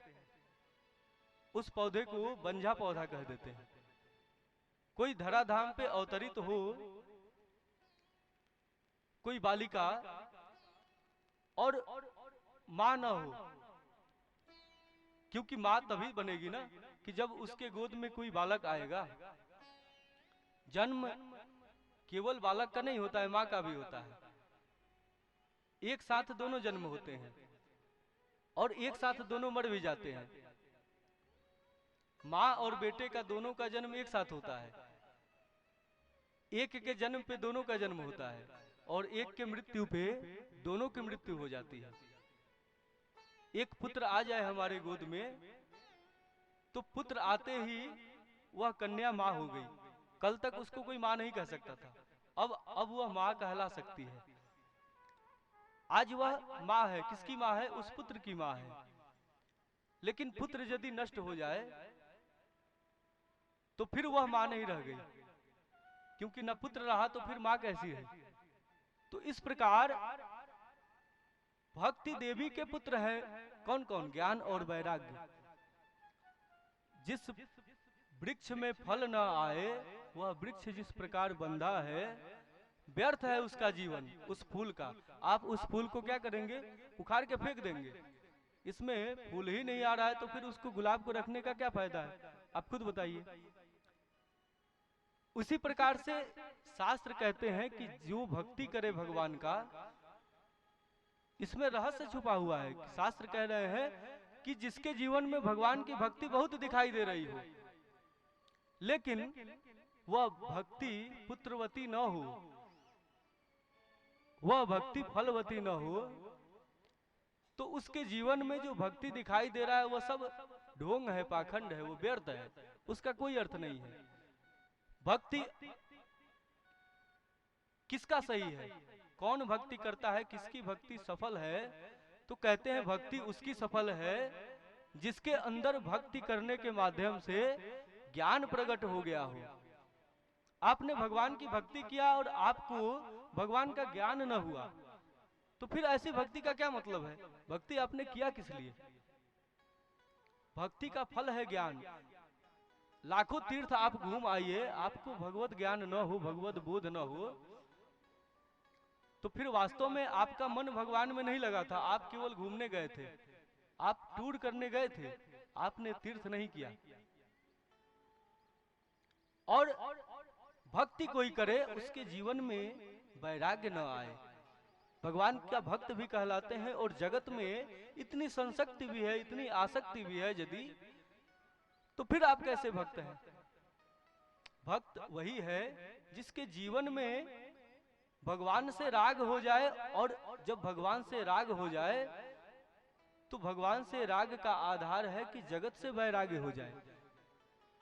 जगत में भी उतनी ही संशक्ति है, उतना ही राग है, जगत से वैराग्य नहीं है। जगत की क्षणभंगुरता को आपने अभी देखा नहीं है, जगत की नश्वरता को आप अभी भाप नहीं पा रहे हैं। आप आसक्त हो गए हैं, आपने पकड़ लिया है जोंक की तरह अपने जमीन को, अपने जायदाद को, अपने शरीर को, अपने धन दौलत को। भगवान का मंदिर भी बन रहा है, उसमें भी भक्त कहलाते हैं, और भगवान के मंदिर में देने के लिए आपकी तिजोरी की चाबी नहीं घूम रही है, तो फिर आप कैसे भक्त हैं? तिजोरी की चाबी नहीं घूम रही, इसका अर्थ यही है कि आप आसक्त ज्यादा हैं जगत से, भगवान से आसक्त नहीं है। तो भक्त तो वही है ना कि जिसके अंदर ज्ञान और वैराग्य रूपी फल प्रकट हो जाए, फल लग जाए। ज्ञान और वैराग्य जब प्रकट हो जाता है जिसके अंदर, उसी को भक्त कहा जाता है। नहीं तो बिना ज्ञान और बिना वैराग्य वाले भक्त को बंझा भक्त कहा जाता है। जैसे बंधा माता कही जाती है, बंधा पुष्प कहे जाते हैं ये बिरवा फूल के, वैसे ही बंधा भक्त है, व्यर्थ है उनका जीवन। जैसे उस वृक्ष का जीवन व्यर्थ है बिना फल वाले, वैसे ही उस भक्त का जीवन व्यर्थ है जिसके अंदर भक्ति करने के माध्यम से ज्ञान और वैराग्य प्रकट न हुआ हो। और नारद जी महाराज ने तुरंत इस बात को जान लिया। देखिए ये 3 मार्ग भी हैं, कहीं कहीं ऐसा आता है ज्ञान मार्गी कहते हैं कि ज्ञान के पुत्र भक्ति और वैराग्य है, सत्वात् संजायते ज्ञानम। और कुछ कहते हैं कि वैराग्य के फल है ज्ञान और भक्ति। तो 3 मार्ग हैं। एक तो वैराग्य मार्ग है, वैरागियों का जो मार्ग है उसको कहते हैं वैराग्य मार्ग। ज्ञानियों का जो मार्ग है उसको कहते हैं ज्ञान मार्ग। और भक्तों का जो मार्ग है उसको हम क्या कहते हैं, भक्ति मार्ग। तीनों एक दूसरे के पूरक हैं। इसमें से एक को भी आप धारण करेंगे ठीक से तो 2 आपस में अपने आप ही प्रकट हो जाएंगे। यदि कोई भक्ति को अपने जीवन में धारण करे, भक्ति मतलब क्या होता है, भक्ति सूत्र में नारद जी महाराज कहते हैं कि सात्वस्मिन् परम प्रेम रूपा। भक्ति क्या है, तो उस परमात्मा के प्रति परम प्रेम जो है, उस परम प्रेम को ही भक्ति कहते हैं। सांडिल जी महाराज कहते हैं कि सा परानुरक्ति ईश्वरे, ईश्वर से परा अनुरक्ति हो जाए उसको भक्ति कहते हैं। परम पूज्य गुरु श्री वेद प्रकाश जी महाराज अपने श्री श्री भक्ति सूत्र में कहते हैं कि सा प्रिय कैवल्य सिद्धि, उस परमात्मा से प्रिय कैवल्य की सिद्धि हो जाए, प्रियता घटित हो जाए, प्रेम घटित हो जाए, तो उसको भक्ति कहते हैं। भक्तिस्तु प्रिय कैवल्य सिद्धि। प्रिय कैवल्य, केवल भगवान से प्रेम बचे, उसको भक्ति कहते हैं। तो अनुराग राग अनुरक्ति, जो परम प्रेम, सात्वस्मिन् परम प्रेम जिसको कहा नारद जी ने, यह परम प्रेम को ही भक्ति कहते हैं। तो भगवान कहते हैं कि जिसके अंदर भक्ति प्रकट हो, अर्थात भगवान से प्रेम प्रकट हो जाए, तो मन तो एक ही है ना। गोपियों ने यही तो कहा उद्धव जी जब आए, उद्धव जी ने कहा कि आप भगवान से क्यों इतना प्रेम कर रही हैं, प्रेम ही करना है तो पर ब्रह्म से कीजिए। तो उन्होंने क्या जवाब दिया, आप सभी इस जवाब से आपको सबको पता होगा। उद्धव जी ने केवल इतना कहा कि उद्धव मन नाही 10-20, हे उद्धव हमारे पास तो बस एक मन है, 10-20 ठो तो मन है नहीं हमारा, एक ही मन है जो श्याम के साथ चला गया। अब ईश्वर की आराधना, पर ब्रह्म की आराधना करने के लिए दूसरा मन हम कहां से लाएं? मन एक है। चाहे उससे आप जगत को सिद्ध कर लीजिए, चाहे आप भगवान को सिद्ध कर लीजिए, चाहे आप संसार में लगा दीजिए उसको, या तो भगवान में लगा दीजिए। 2 मन नहीं है कि आप संसार में भी लगाएंगे और भगवान में भी। कबीर कहते हैं स्पष्ट रूप से कि चाखन चाहे प्रेम रस, राखन चाहे मान। जगत का मान भी चाहते हैं, जगत की सिद्धि भी चाहते हैं, और भगवान के प्रीति रस को भी चखना चाहते हैं। तो कहे कबीर नहीं रह सके 2 खड्ग एक म्यान, एक म्यान में 2 तलवार नहीं रहेगी। प्रेम न बारी उपजे, प्रेम न हाट बिकाए, राजा प्रजा जही रुचे, शीश दे ही ले जाए। एक ही शर्त है कि एक ही मिलेगा, या तो शीश रहेगा या तो प्रेम रहेगा, या तो जगत का मान रहेगा, जगत की सिद्धि होगी, या तो भगवत सिद्धि होगी, एक बचेगा। तो भगवान से जिसको भक्ति हो जाए, भगवान से जिसको प्रीति हो जाए, तो जगत की प्रीति स्वतः समाप्त हो जाती है। या यूं कहें कि जगत की प्रीति समाप्त होती है, जगत में वैराग्य घटित होता है, तभी जाकर भगवान से प्रीति घटित होता है। और इस प्रकार से जब भगवान से प्रेम होता है तो स्वतः ही जगत से वैराग्य हो जाता है। भगवान से प्रेम होता है तो प्रेम ते प्रकट हो ही मैं जाना, प्रेम से परमात्मा प्रकट हो जाता है, प्रेम से ज्ञान स्वतः प्रकट हो जाता है। प्रेम से ज्ञान प्रकट होगा तभी तो परमात्मा प्रकट होंगे। तो प्रेम भक्ति होते ही ज्ञान और वैराग्य स्वतः प्रकट हो जाते हैं। इसी प्रकार जो वैराग्य मार्ग के हैं तो वो भी यही कहते हैं कि जीवन में वैराग्य आ जाए। तो चूंकि मन का अपना स्वभाव है कि कहीं ना कहीं रमेगा, न ही कश्चित क्षणमपि, स्पष्ट कहते हैं ना भगवान गीता में कि एक क्षण भी कोई भी बिना कर्म किए रह नहीं सकता है, एक पल भी नहीं रह सकता है। तन से न करे मन से तो करेगा, और कर्म नहीं कर सकता है, कर्म किए बिना नहीं रह सकता है, तो फिर फल के बिना भी नहीं रह सकता है। तो यदि जगत से कोई वैराग्य सिद्ध कर ले, जगत से अपने राग की डोरी को खोल दे, तो उसका मन, उस जीव का मन, उस भक्त का मन स्वतः ही भगवान में रम जाएगा। जगत से वैराग्य होते ही स्वाभाविक रूप से भगवान से राग हो जाएगा। जैसे भगवान से राग होते ही स्वाभाविक रूप से संसार से वैराग्य हो जाता है, वैसे ही भगवान से, जगत से वैराग्य होते ही स्वाभाविक रूप से जगत से भगवान, ये जगत से वैराग्य होते ही स्वाभाविक रूप से भगवान से राग हो जाता है। और भगवान से राग होते ही तेसाम सतत युक्ता नाम भजताम प्रीति पूर्वकम, भगवान कहते हैं ना कि जो भक्त अनुराग से, राग से, प्रीति पूर्वक सतत मुझसे युक्त होकर सदा सर्वदा मुझको भजता है, जो मेरा अनुरागी हो गया, जिसने मुझसे अपने प्रीति की डोरी जोड़ लिया है,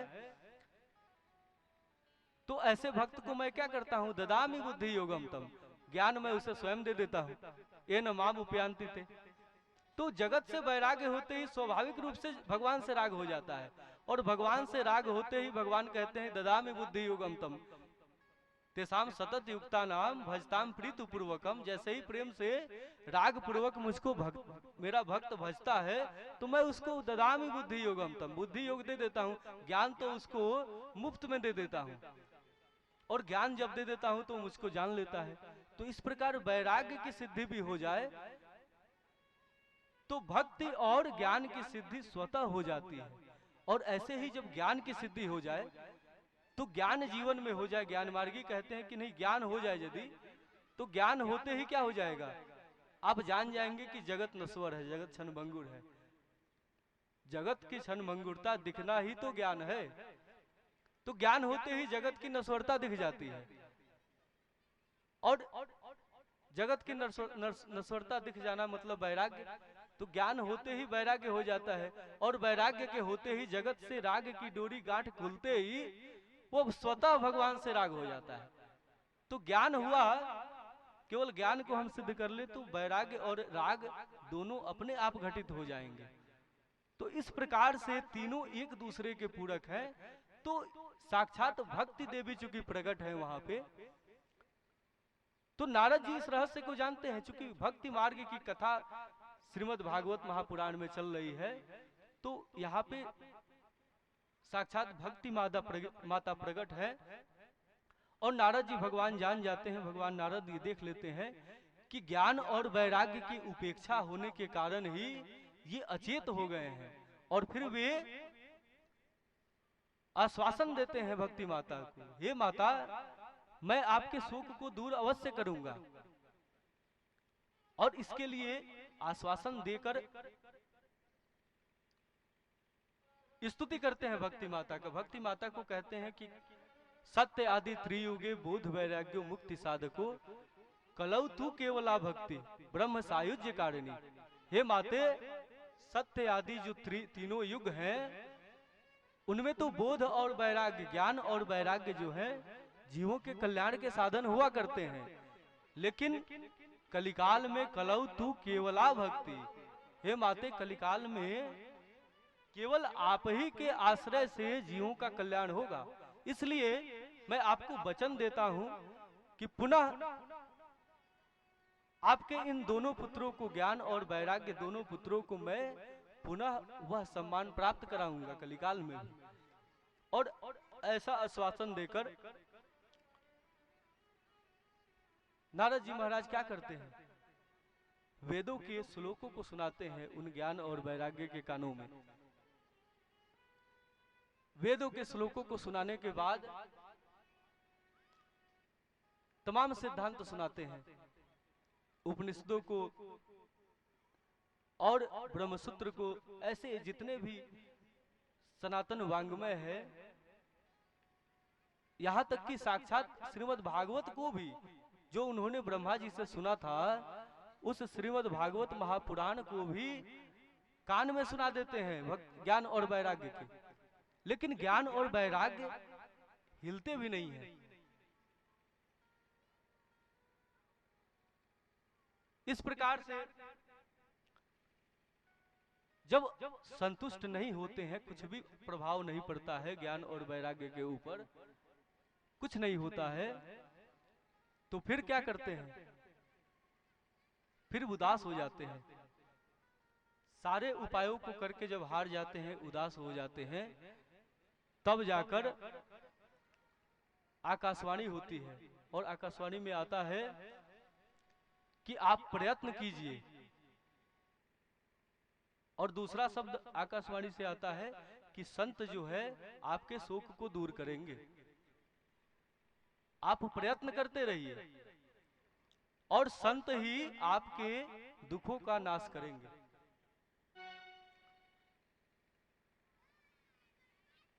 इस प्रकार से नारद जी और परेशान हो जाते हैं कि महाराज आखिर वो संत मिलेगा कहाँ, हम उसको कहाँ ढूंढेंगे, आखिर हम कौन सा प्रयत्न करें, क्या करें। बहुत ज्यादा और उलझन में फंस जाते हैं। अब तक तो जितने उलझन में थे और उलझन में फंस जाते हैं, कुछ समझ नहीं पाते हैं। और फिर जहां भी जाते हैं जगत में ज्ञान और वैराग्य के निदान के लिए, उनके स्वास्थ्य की कामना के लिए, तो कहीं भी, चूंकि साक्षात देवर्षि हैं, देवर्षि से बड़ा संत धरा पे कौन है, ये जगत के ऋषि देवर्षि के सामने क्या है। तो इस प्रकार जहां भी जाते हैं हर जगह उनको निराशा हाथ लगती है, कहीं भी उनकी समस्या का समाधान नहीं होता है। और इस प्रकार बेचैन होकर, व्यग्र होकर विचरण करते हुए विशालापुरी में पहुंचते हैं। और वहीं पे उसी उदासी की अवस्था में संत का मिलन होता है, सनत कुमारों से उनकी मुलाकात हो जाती है। और सनत कुमारों ने जब ये प्रश्न किया नारद जी भगवान से, नारद जी से जब प्रश्न किया कि आप उदास क्यों हैं, तो इस प्रकार ये पूरी घटनाक्रम को नारद जी सुनाते हैं सनत कुमारों से और कहते हैं कि इसी कारण से मैं आज उदास हूं, आपके श्री चरणों में मेरी सारी समस्या निवेदित है। अब लगता है कि मेरी तलाश पूरी हो गई, क्योंकि आज मुझे संतों का दर्शन हो गया है। अब मुझे लगता है कि आकाशवाणी अब सत्य होने को है और कृपा करके आप हमारा शोक दूर करें, क्योंकि भगवत प्रेरणा से ही आप हमें बद्रिकाश्रम में आज प्राप्त हो गए हैं। और इस प्रकार से जब सनत कुमार सुनते हैं तो प्रसन्न हो जाते हैं, कहते हैं अच्छी बात है, हम आपके शोक को दूर करेंगे। और फिर कहते हैं कि हम इसके लिए ज्ञान और वैराग्य के कानों में श्रीमद् भागवत महापुराण की कथा सुनानी होगी। तो नारद जी कहते हैं क्या बात करते हैं, हमने तो कथा सुनाई थी, भागवत महापुराण की कथा ये कोई नई कथा तो है नहीं, साक्षात ब्रह्मा जी ने मुझे सुनाया था और मैंने उस भागवत महापुराण की कथा को भी सुनाया है, लेकिन फिर भी कुछ भी नहीं हुआ। तो कहा कि नहीं नहीं, ऐसी बात नहीं है, ब्रह्मा जी ने जो सुनाया था उसको आपने सुनाया है, आपको वह कथा सुनानी है जो कथा सार के रूप में, कथा सप्ताह के रूप में स्वयं परमहंस श्री सुखदेव जी महाराज राजा परीक्षित को श्री सुखदेव जी महाराज ने जो फल रूप में, अमृत रूप में, रसमालयम के रूप में सुनाया था, पान कराया था, पिलाया था। और सुख के शास्त्र कहते हैं ना, ऐसे आप देखते हैं कि फल जो है फलों पे जब सूगे का ठोर लग जाता है तो मीठा हो जाता है। तो कहा कि वेद वेद तो जो है समस्त वांग्मयों का मूल है, लेकिन उसी वेद से निकला हुआ ये श्रीमद् भागवत है, लेकिन यह श्रीमद् भागवत उस वेदों का पका हुआ फल है, उसके पंच प्राण है रास पंचाध्यायी, और पका हुआ फल तो है, लेकिन ये ऐसा है कि जो खाया नहीं जाता है, पिया जाता है। उन्होंने पूछा कि फल है, तो आप कहते हैं पीवत पीवत रसमालयम,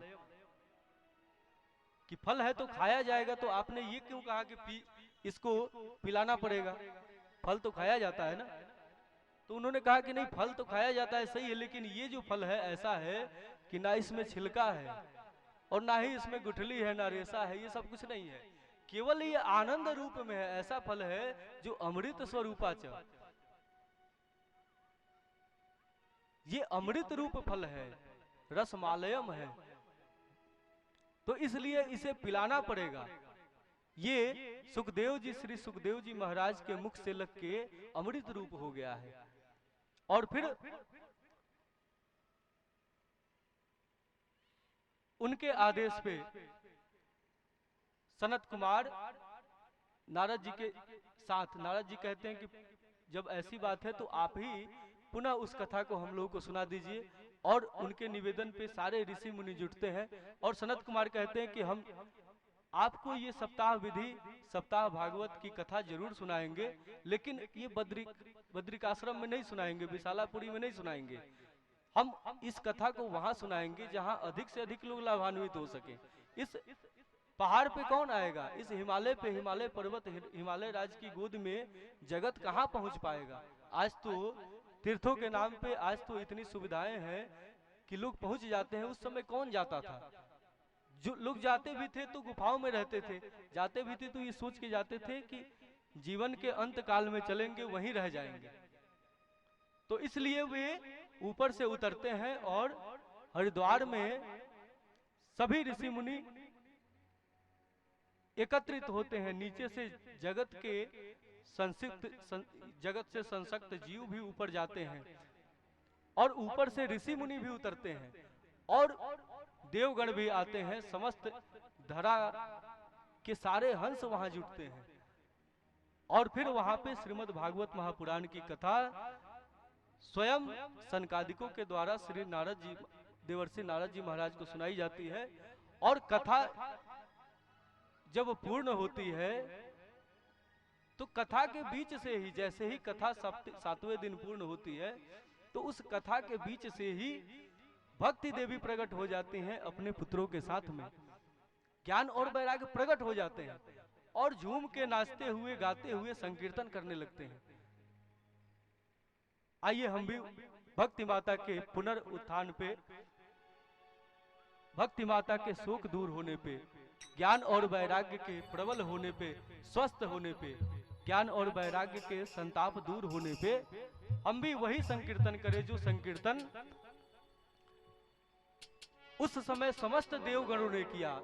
साक्षात इंद्रदेव ने ताल पे अपना हाथ लगाया, साक्षात देवर्षि ने अपना बीड़ा का तान छेड़ दिया, साक्षात सप्तर्षि लोक से ऋषि उतर के नाचने लगे, गाने लगे, सारे देवता मुनि, सारे एक एक जन जितने ये भक्त समुदाय था, सब झूम के नाचने लगे, गाने लगे और जोर जोर से हर्ष मनाने लगे। और क्या कहा सबने, उसी भक्ति माता के साथ नाचते हुए आप लोग भी खड़े हो जाइए, एक थोड़ी देर के लिए संकीर्तन कर लीजिए, फिर आप लोगों से कुछ भजन हम लोग सुनेंगे, उसके बाद भगवान की आरती होगी। तब तक वही भक्ति माता, जब जैसे सारे ऋषि मुनियों ने, सारे देवलोक के सारे गंधर्वों ने नाचते हुए, गाते हुए भक्ति माता का शोक दूर होने पे, ज्ञान और वैराग्य के प्रकट होने पे जो संकीर्तन किया, उसी संकीर्तन को हम भी झूमते हुए, नाचते हुए करेंगे। श्री कृष्ण गोविंद हरे मुरारे, हे नाथ नारायण वासुदेवा। श्री कृष्ण, ताली बजाते हुए आप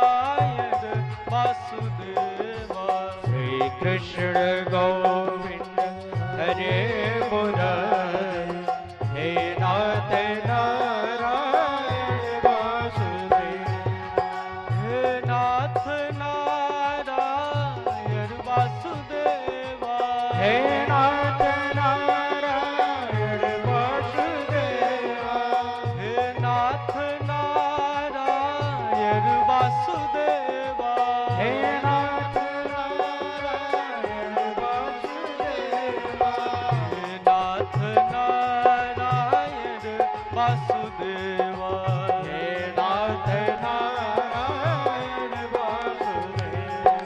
श्री कृष्ण गोविंद हरे मुरारी, हे नाथ नारायण वासुदेवा, श्री कृष्ण गोविंद हरे मुरारी, हे नाथ नारायण वासुदेवा।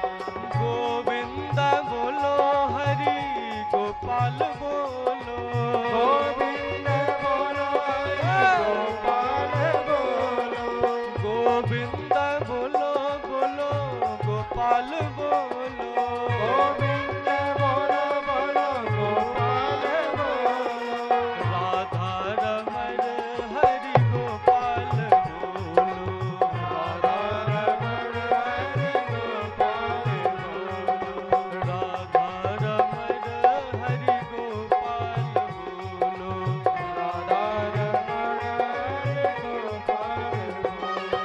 श्री कृष्ण गोविंद हरे मुरारी, हे नाथ नारायण वासुदेवा, श्री कृष्ण गोविंद हरे मुरारी, हे नाथ नारायण वासुदेवा, हे नाथ नारायण वासुदेवा, हे नाथ नारायण वासुदेवा, हे नाथ नारायण वासुदेवा, हे नाथ नारायण वासुदेवा, हे नाथ नारायण वासुदेवा, हे नाथ नारायण वासुदेवा। राधे कृष्णा कृष्णा कृष्णा राधे कृष्णा राधे कृष्णा राधे कृष्णा कृष्णा कृष्णा राधे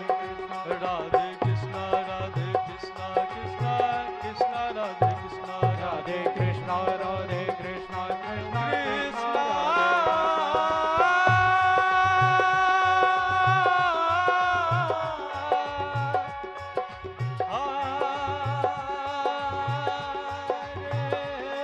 कृष्णा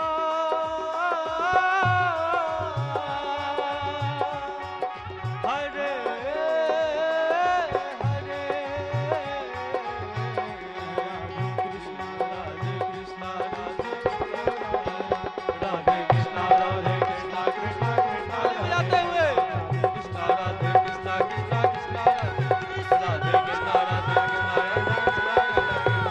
श्री कृष्ण गोविंद हरे मुरारी, नाथ नारायण वासुदेवा, श्री कृष्ण गोविंद हरे राधे कृष्णा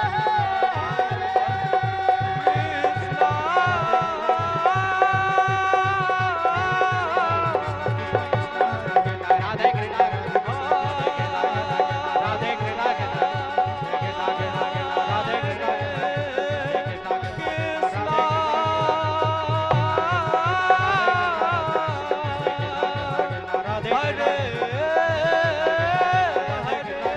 श्री कृष्ण गोविंद हरे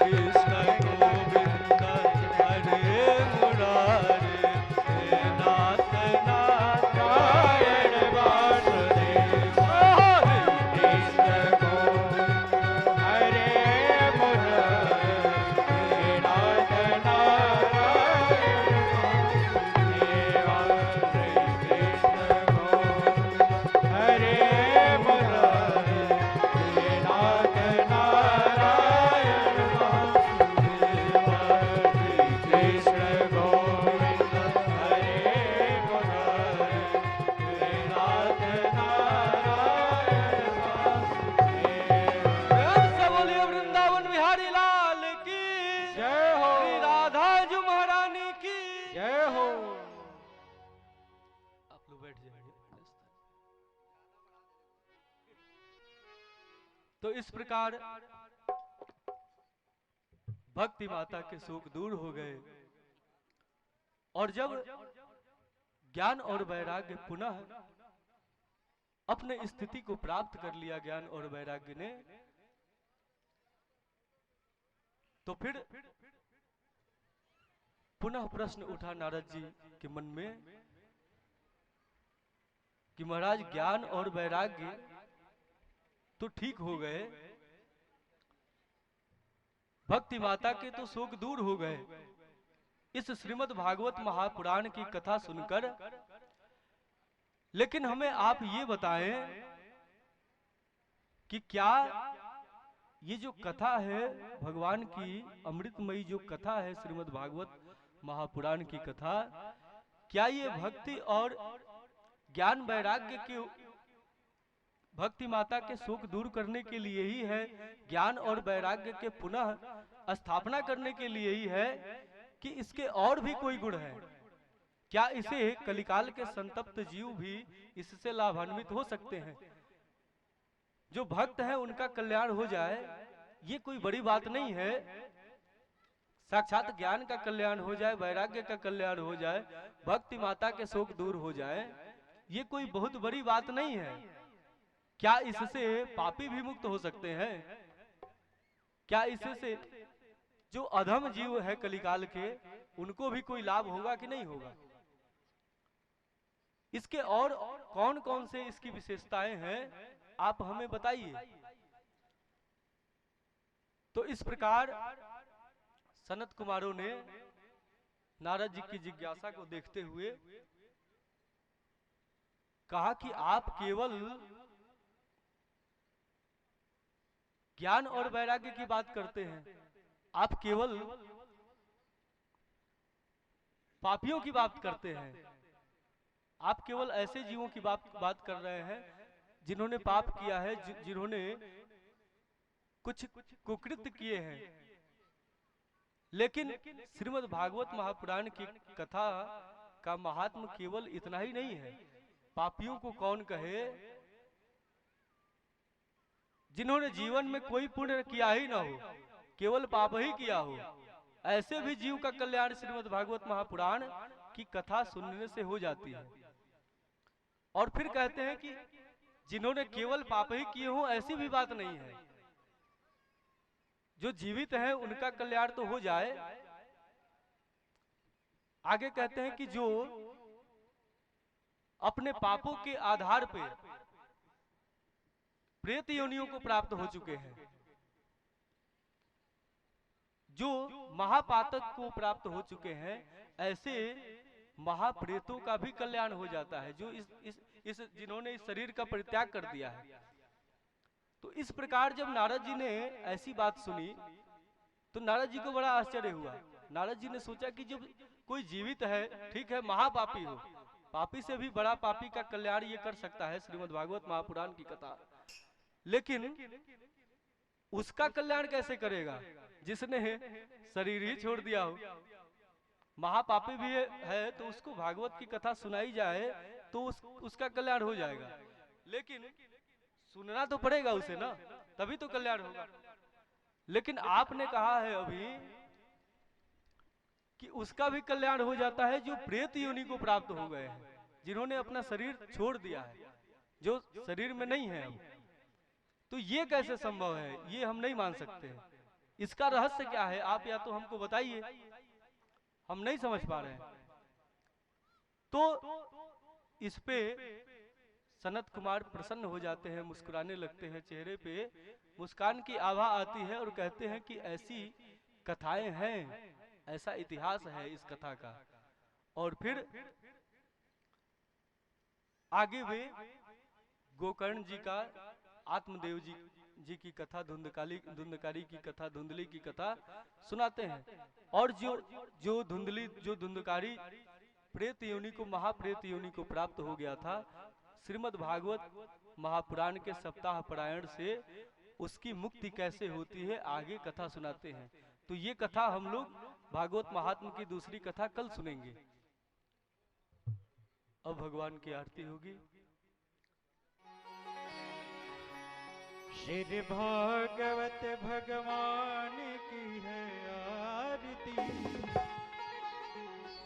पापियों को पाप से है तर, तेरे भागवत भगवान की है आरती।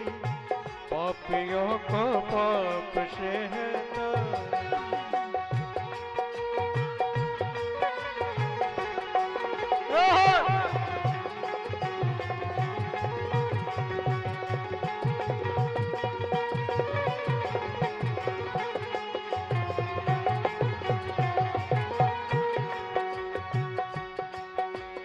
अमर ग्रंथ ये पंचम वेद निराला, नव ज्योति जगाने वाला।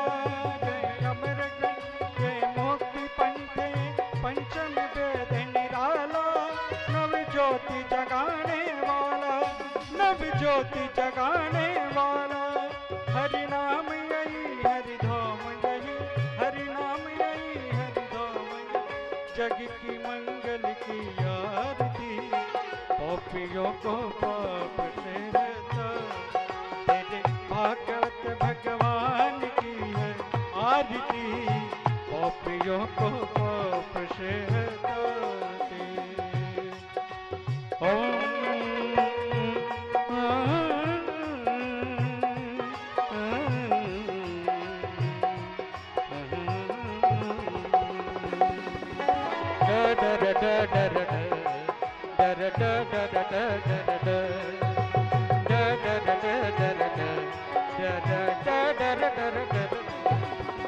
शांति गीत पावन पुरी, पापों को मिटाने वाला, बिगड़ी को बनाने वाला।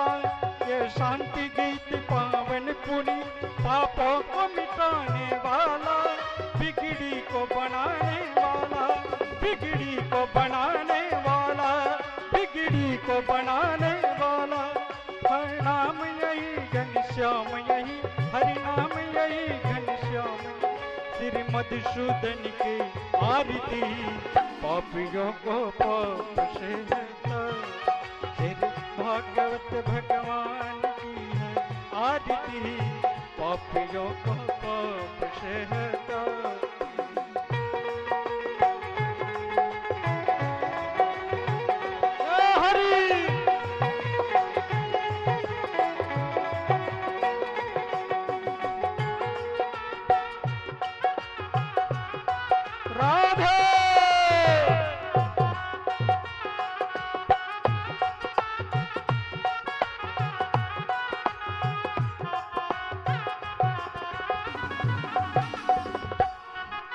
मधुर बोल जग पंथ को सतमार्ग बताने वाला, बिगड़ी को बनाने वाला।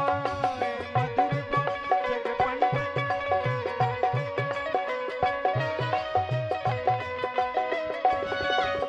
मधुर बोल जग पंथ को सतमार्ग बताने वाला, बिगड़ी को बनाने वाला, बिगड़ी को बनाने वाला, बिगड़ी को बनाने वाला।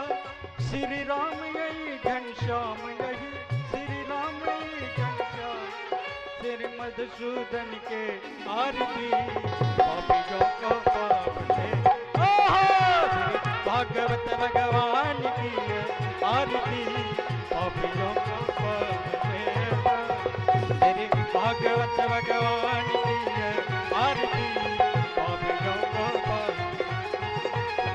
हरे राम राम राम राम हरे हरे, हरे कृष्णा कृष्णा कृष्णा, हरे राम राम। हाथ ऊपर उठा के बोलो, जाइए हाथ ऊपर उठा के, हाथ उठा के। हरे कृष्णा कृष्णा, हरे राम राम राम राम हरे हरे, हरे कृष्णा कृष्णा कृष्णा हरे राम हरे राम, हरे कृष्ण